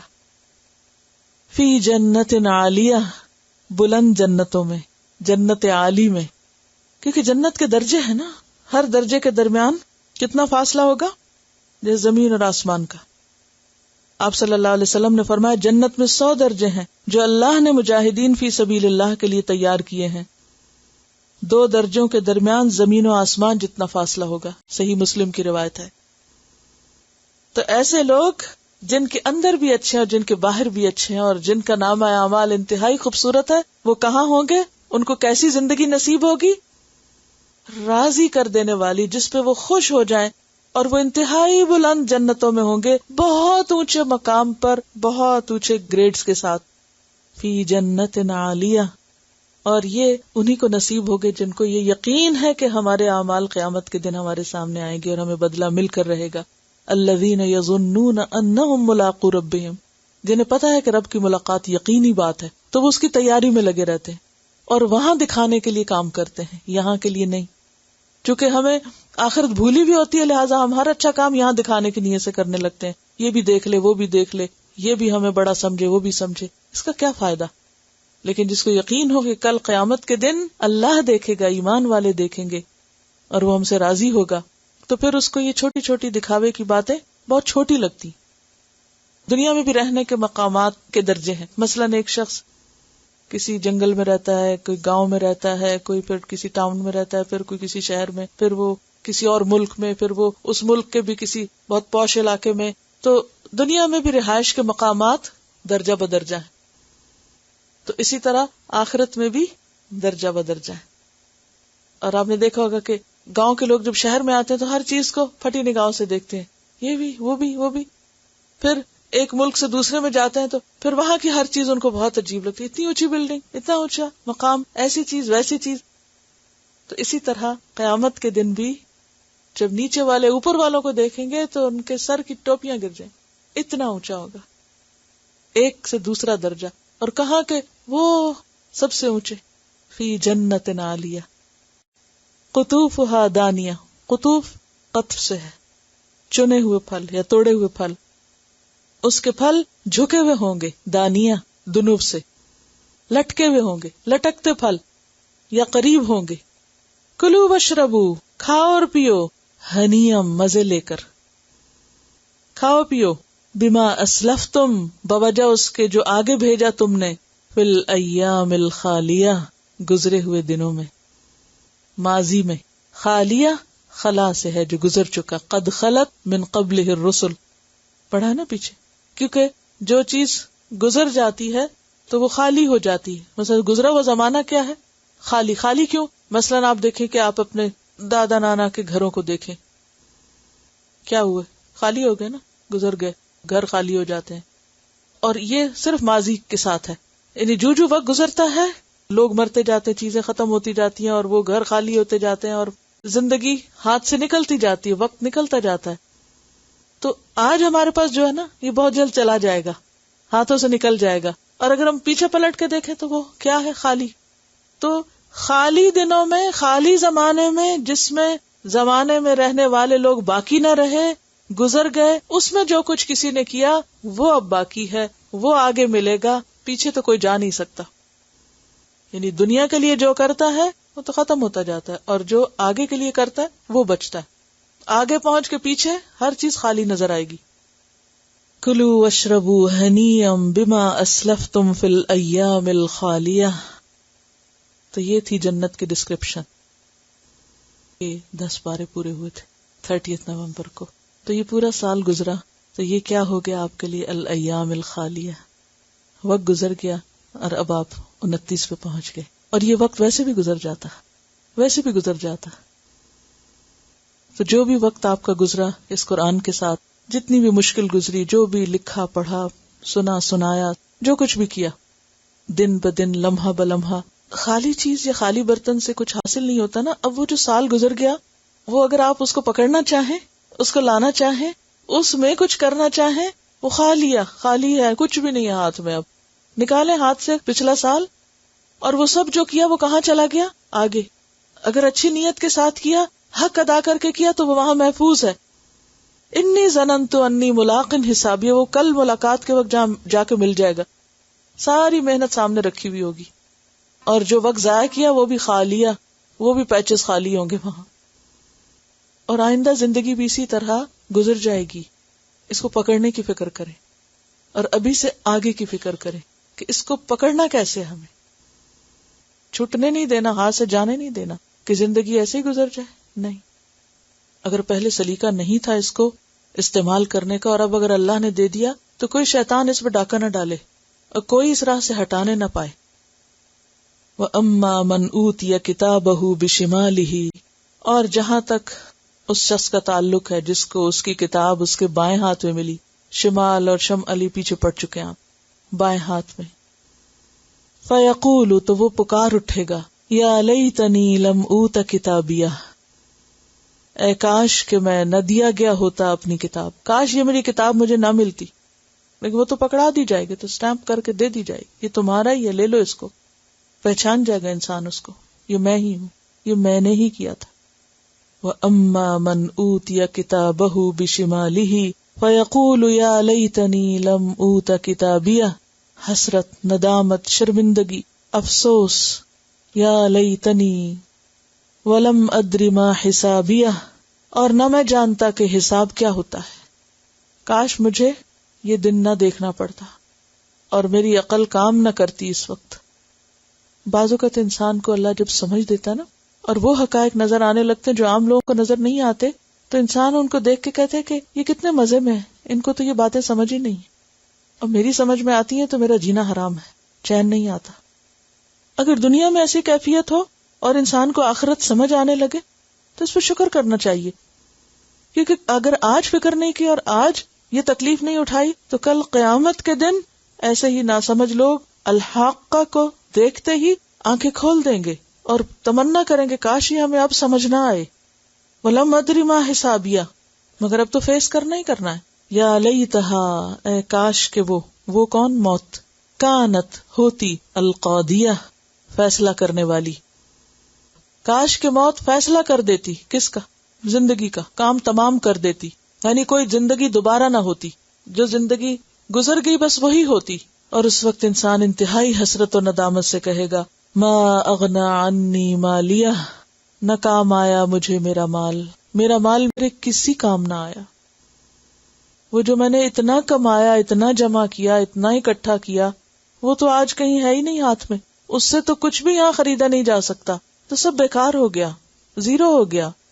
ما اغنا عنی مالیہ ہلک عنی سلطانیہ، ہلاک ہو گیا مجھ سے میرا اقتدار. سلطان کا لفظ جو ہے یہ کئی معنوں میں استعمال ہوتا ہے، اقتدار، غلبہ، ملک، حکومت اور دلیل یا قوت. یعنی دنیا میں جو میری حکومت تھی وہ تو ختم، آج تو مجھے کوئی پوچھتا نہیں.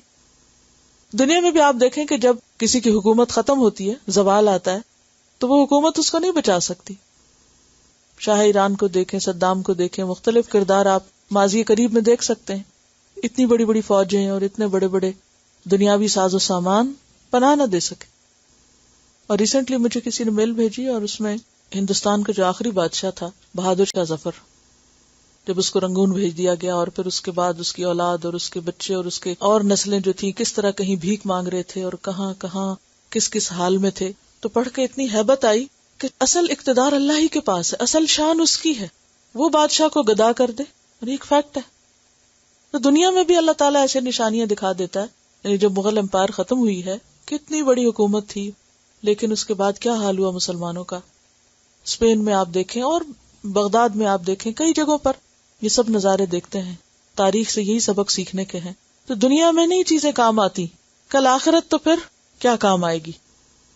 الیگزینڈر کے بارے میں آپ نے پڑھا ہوگا کہ جب اس کی موت کا وقت آیا تو اس نے کیا کہا تھا کہ مجھے کیسے دفن کرو۔ Story of Alexander the Great. Alexander the Great is known as the most powerful military leader and conqueror of the ancient world. Before he turned 30 years, and he conquered an empire stretching over 30,000 miles from Greece to India. He was born in 356 BC in Macedonia, known today as northern Greece. On his sick bed and during his last hour alive, Alexander the Great told his generals, "After my death, when you put my body in the casket, let my arms hang over the edges with my palms wide open, so the public can see my empty hands while I am leaving the world." After he died, many dignitaries came to view the royal funeral and were very surprised to see his arms hanging over the edge of the casket with his palms wide open. They asked questions about this unique scene. A wise man told them, "O people, Alexander the Great is telling us that when he ruled the world, great treasures of gold, silver, and wealth came to be under his possession. Yet, indeed, he is leaving the world empty-handed."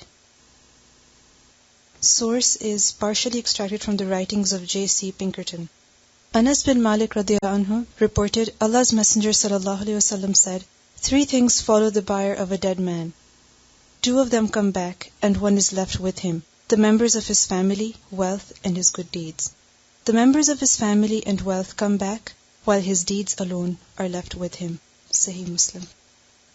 Hitler کو آپ دیکھیں، یعنی ایک نہیں بے شمار آپ کو مثالیں ملیں گی کہ دنیا میں بھی وہ کہہ سکتے ہیں کہ ہلاک عنی سلطانیہ، میرا اقتدار چلا گیا، میری حکومت چلی گئی، ساری بادشاہت ختم ہو گئی۔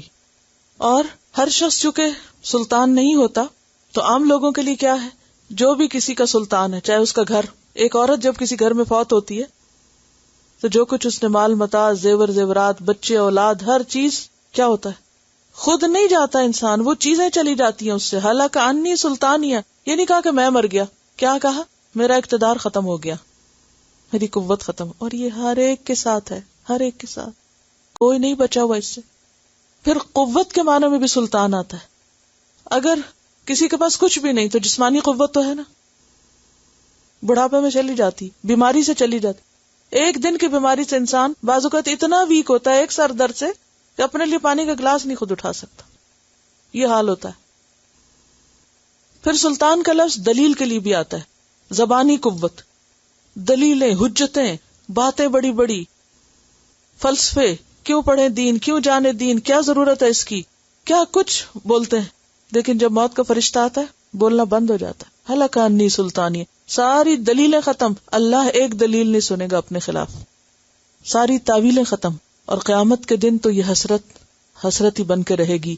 ہلاک عنی سلطانیہ، پھر حکم کیا ہوگا، خذوہ، پکڑو اس کو، پکڑ لو اس کو، یہ جو بڑا بنتا تھا دنیا میں، فغلوہ، اس کو توق پہناؤ، اس کے ہاتھ گردن سے باندھ دو، ثم الجحیم صلوہ، پھر اسے جہنم میں جھونک دو، ثم فی سلسلۃ، پھر ایک زنجیر میں، سلسلہ سل سے زنجیر، ذرعہا، اس کی لمبائی، 70 ذراعا، 70 ہاتھ، 70 گز، 70 میٹرز، آپ دیکھیں کتنا لمبا ہوتا ہے، کبھی سڑک پہ آپ جاتے ہوئے سوچیں، 70 فیٹ نہیں، 70 میٹرز، 70 گز، کتنی لمبی زنجیر۔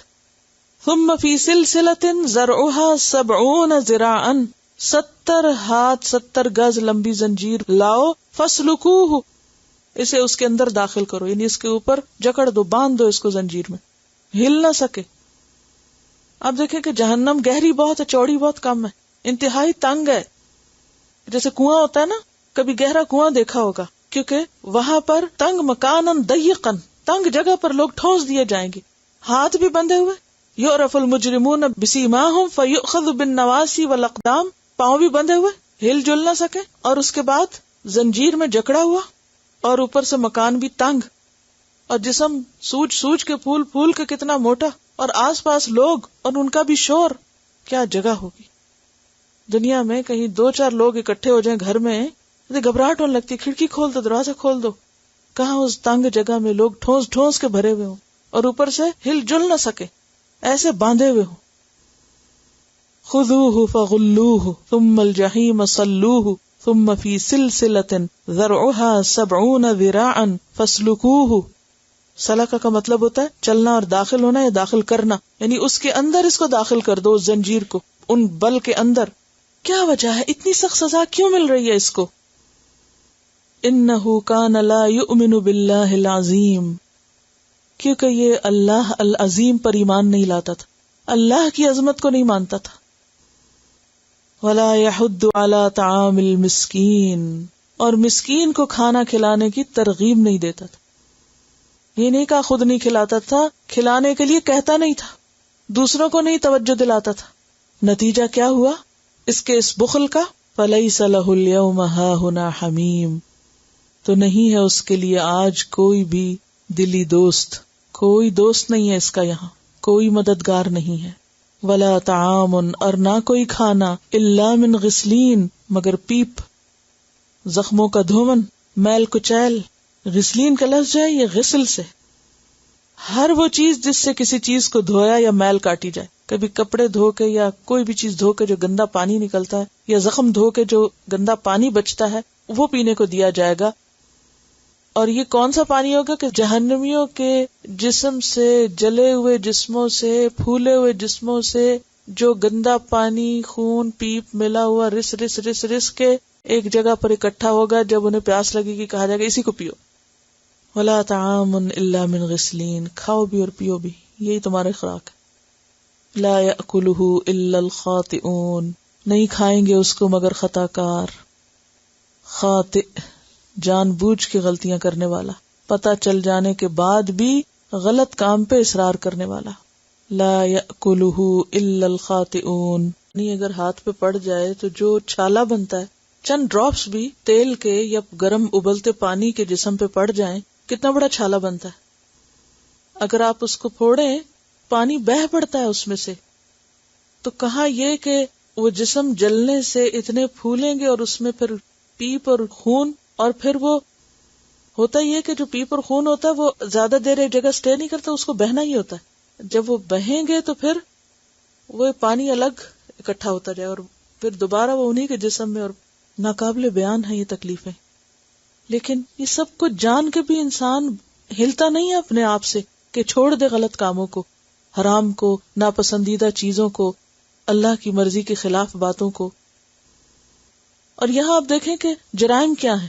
پہلی بات ہے کہ اللہ کو نہ ماننا، اور پھر صرف اللہ کو نہیں بات کی گئی، العظیم، اس کی عظمت کا احساس نہ کرنا، اور پھر دوسرے انسانوں کا خیال نہ رکھنا، دوسرے کی بھوک اور دوسرے کی تکلیف. یعنی ایک طرف حقوق اللہ کی پرواہ نہ ہونا اور دوسری طرف حقوق العباد کا خیال نہ رکھنا.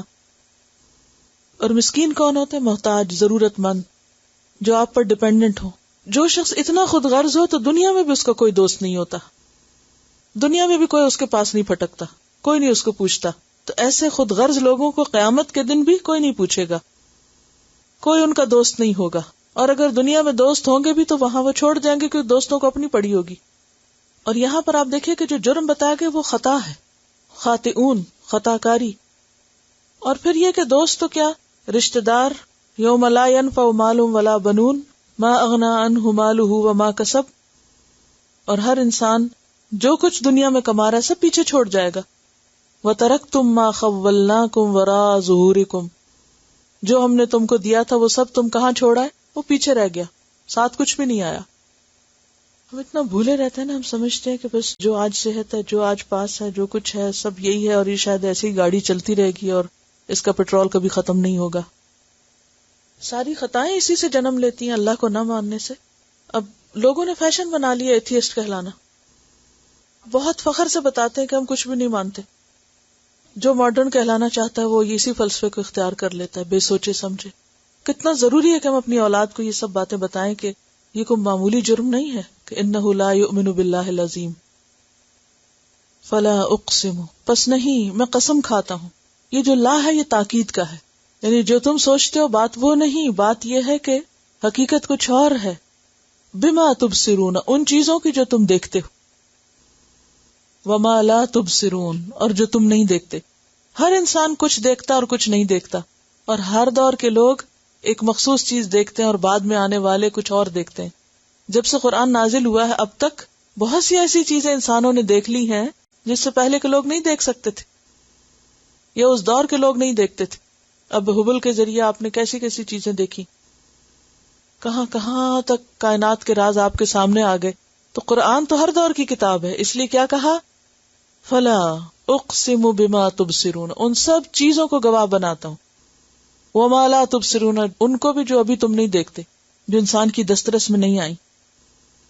اور ان کو گواہ بنا کے کیا کہتا ہوں، انہ لقول رسول کریم، انہ لقول، بے شک وہ البتہ ایک بات ہے، قول ہے. وہ کیا، قرآن.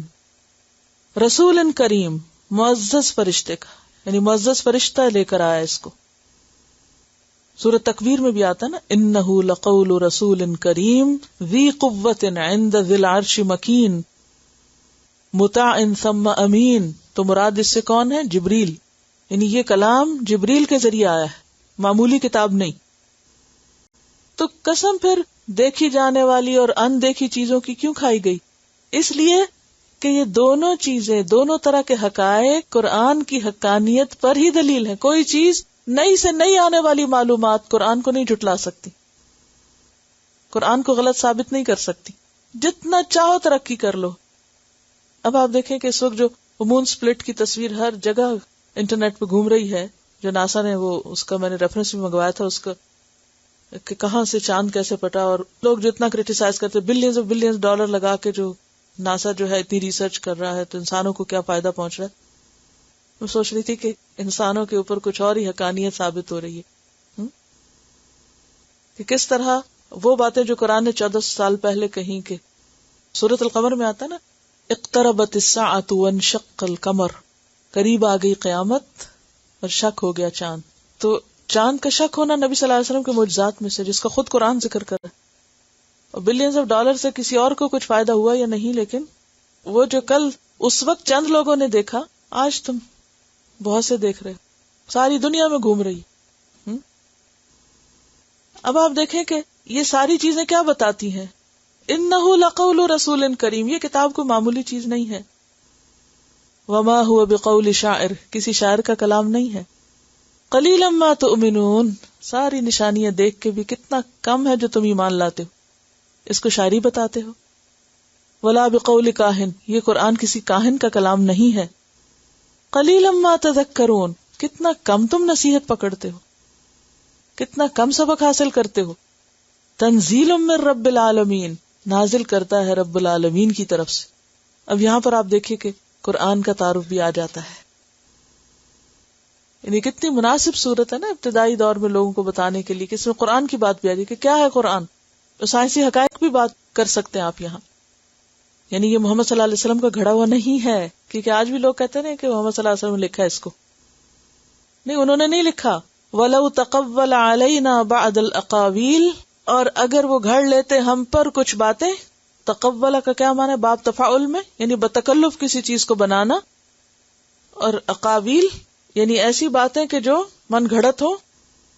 لَأَخَذْنَا مِنْهُ بِالْيَمِينِ، البتہ پکڑ لیتے ہم اس کا دایاں ہاتھ. اگر وہ اپنے پاس سے اس کو لکھتے یعنی محمد صلی اللہ علیہ وسلم، تو ہم ان کا ہاتھ پکڑ لیتے. ثم لقطعنا منه الوتین، پھر البتہ کاٹ دیتے ہم اس کی رگ گردن. یعنی پیغمبر کی گردن کی رگ کاٹ دیتے. کون سی رگ ہوتی ہے وتین؟ جو دل سے سر کو جاتی ہے، شہ رگ، جس پر زندگی کی بنیاد ہے. اگر وہ کٹ جائے تو زندہ نہیں رہتا انسان. فما منکم من احد عنہ حاجزین، پھر نہیں تم میں سے کوئی ایک اس سے روکنے والا. یعنی اللہ تعالیٰ کو کوئی اس کام سے پھر روک نہیں سکتا، مقابلہ نہیں کر سکتا. حاجز کا لفظ جو ہے نا، رکاوٹ، آڑ کے لیے آتا ہے. یعنی کوئی آگے بڑھ کے بیچ میں نہیں آ سکتا، بیچ میں پڑھ کے بچا نہیں سکتا. پھر سورۃ الاحقاف میں بھی آتا ہے نا، ام یقولون افتراہ قل ان افتریتہ فلا تملکون لی من اللہ شیئا، اگر میں اس کو گھڑتا تو اللہ کی پکڑ سے تم میں سے کوئی بھی مجھے نہیں بچا سکتا تھا. یہ من گھڑت باتیں نہیں ہیں. کیا ہے پھر یہ؟ وَإِنَّهُ لَتَذْكِرَةٌ لِّلْمُتَّقِينَ، بے شک یہ ایک یاد دہانی ہے، نصیحت ہے متقی لوگوں کے لیے، اللہ سے ڈرنے والوں کے لیے اس میں بہت بڑا سبق ہے. ان سارے حقائق کو دیکھنے کے باوجود ہمیں معلوم ہے کہ کچھ جھٹلانے والے بھی ہیں. وَإِنَّا لَنَعْلَمُ، بے شک ہم البتہ جانتے ہیں، أَنَّ مِنْكُمْ مُكَذِّبِينَ، کہ بے شک تم میں سے جھٹلانے والے بھی ہیں. یعنی سننے والوں میں سب ماننے والے نہیں ہیں، سن کے بھی نہیں مانتے کچھ، پھر شک کرتے ہیں، پھر جھٹلا دیتے ہیں. وَإِنَّهُ لَحَسْرَةٌ عَلَى الْكَافِرِينَ، اور بے شک وہ حسرت ہوگا، البتہ زبردست ندامت اور شرمندگی اور افسوس کا باعث ہوگا. کون؟ قرآن، اور قرآن کا جھٹلانا کس پر؟ انکار کرنے والوں پر. علی الکافرین، یعنی قیامت کے دن وہ لوگ انتہائی شرمندہ ہوں گے، بہت زیادہ غم، غصہ، افسوس کر رہے ہوں گے اپنے اوپر کہ ہم نے اس قرآن کو کیوں نہ سنا. لو کننا نسمع او نعقل ما کننا فی اصحاب السعیر، کاش ہم سن لیتے. نہ سننا، نہ غور کرنا قیامت کے دن ان لوگوں کے لیے کیا بن جائے گا؟ حسرت. وَإِنَّهُ لَحَقُّ الْيَقِينِ، اور بے شک یہ یقینی حق ہے. کیا؟ قرآن علم یقینی پر مبنی ہے. تو لوگ اگر نہیں مانتے تو نہ مانے. آپ کیا کیجئے؟ فَسَبِّحْ بِاسْمِ رَبِّكَ الْعَظِيمِ. جواب کیا ہے؟ سبحان ربی العظیم. تسبیح بیان کیجئے، تسبیح کیجئے اپنے رب عظیم کے نام کی. یعنی جو مانتا ہے مانے، جو نہیں مانتا نہ مانے. نہ ماننے والوں پر غم کھا کر، افسوس کھا کر آپ اپنے آپ کو پریشان نہ کریں. آپ پیغام پہنچا دیں اور باقی چیزوں کے لیے آپ اور ان چیزوں کا مقابلہ کرنے کے لیے تسبیح کرتے رہیں، اللہ کی پاکی بیان کرتے رہیں. لوگوں کی باتوں سے، لوگوں کی بیہودہ مذاق سے اور قرآن کو جھٹلانے کی باتوں سے اللہ کو کچھ فرق نہیں پڑتا، وہ تو پاک ہے. آپ اس کی پاکی بیان کرتے رہیں. اور تسبیح کا لفظ جہاں بھی آتا ہے اس سے نماز بھی مراد ہوتی ہے، خود تسبیح بھی مراد ہوتی ہے. اللہ کی پاکی بیان کرنے کے اور بھی طریقے ہو سکتے ہیں. تو آپ اپنے رب سبحانک اللہم و بحمدک نشہد ان لا الہ الا انت نستغفرک و نتوب الیک. السلام علیکم و رحمۃ اللہ وبرکاتہ.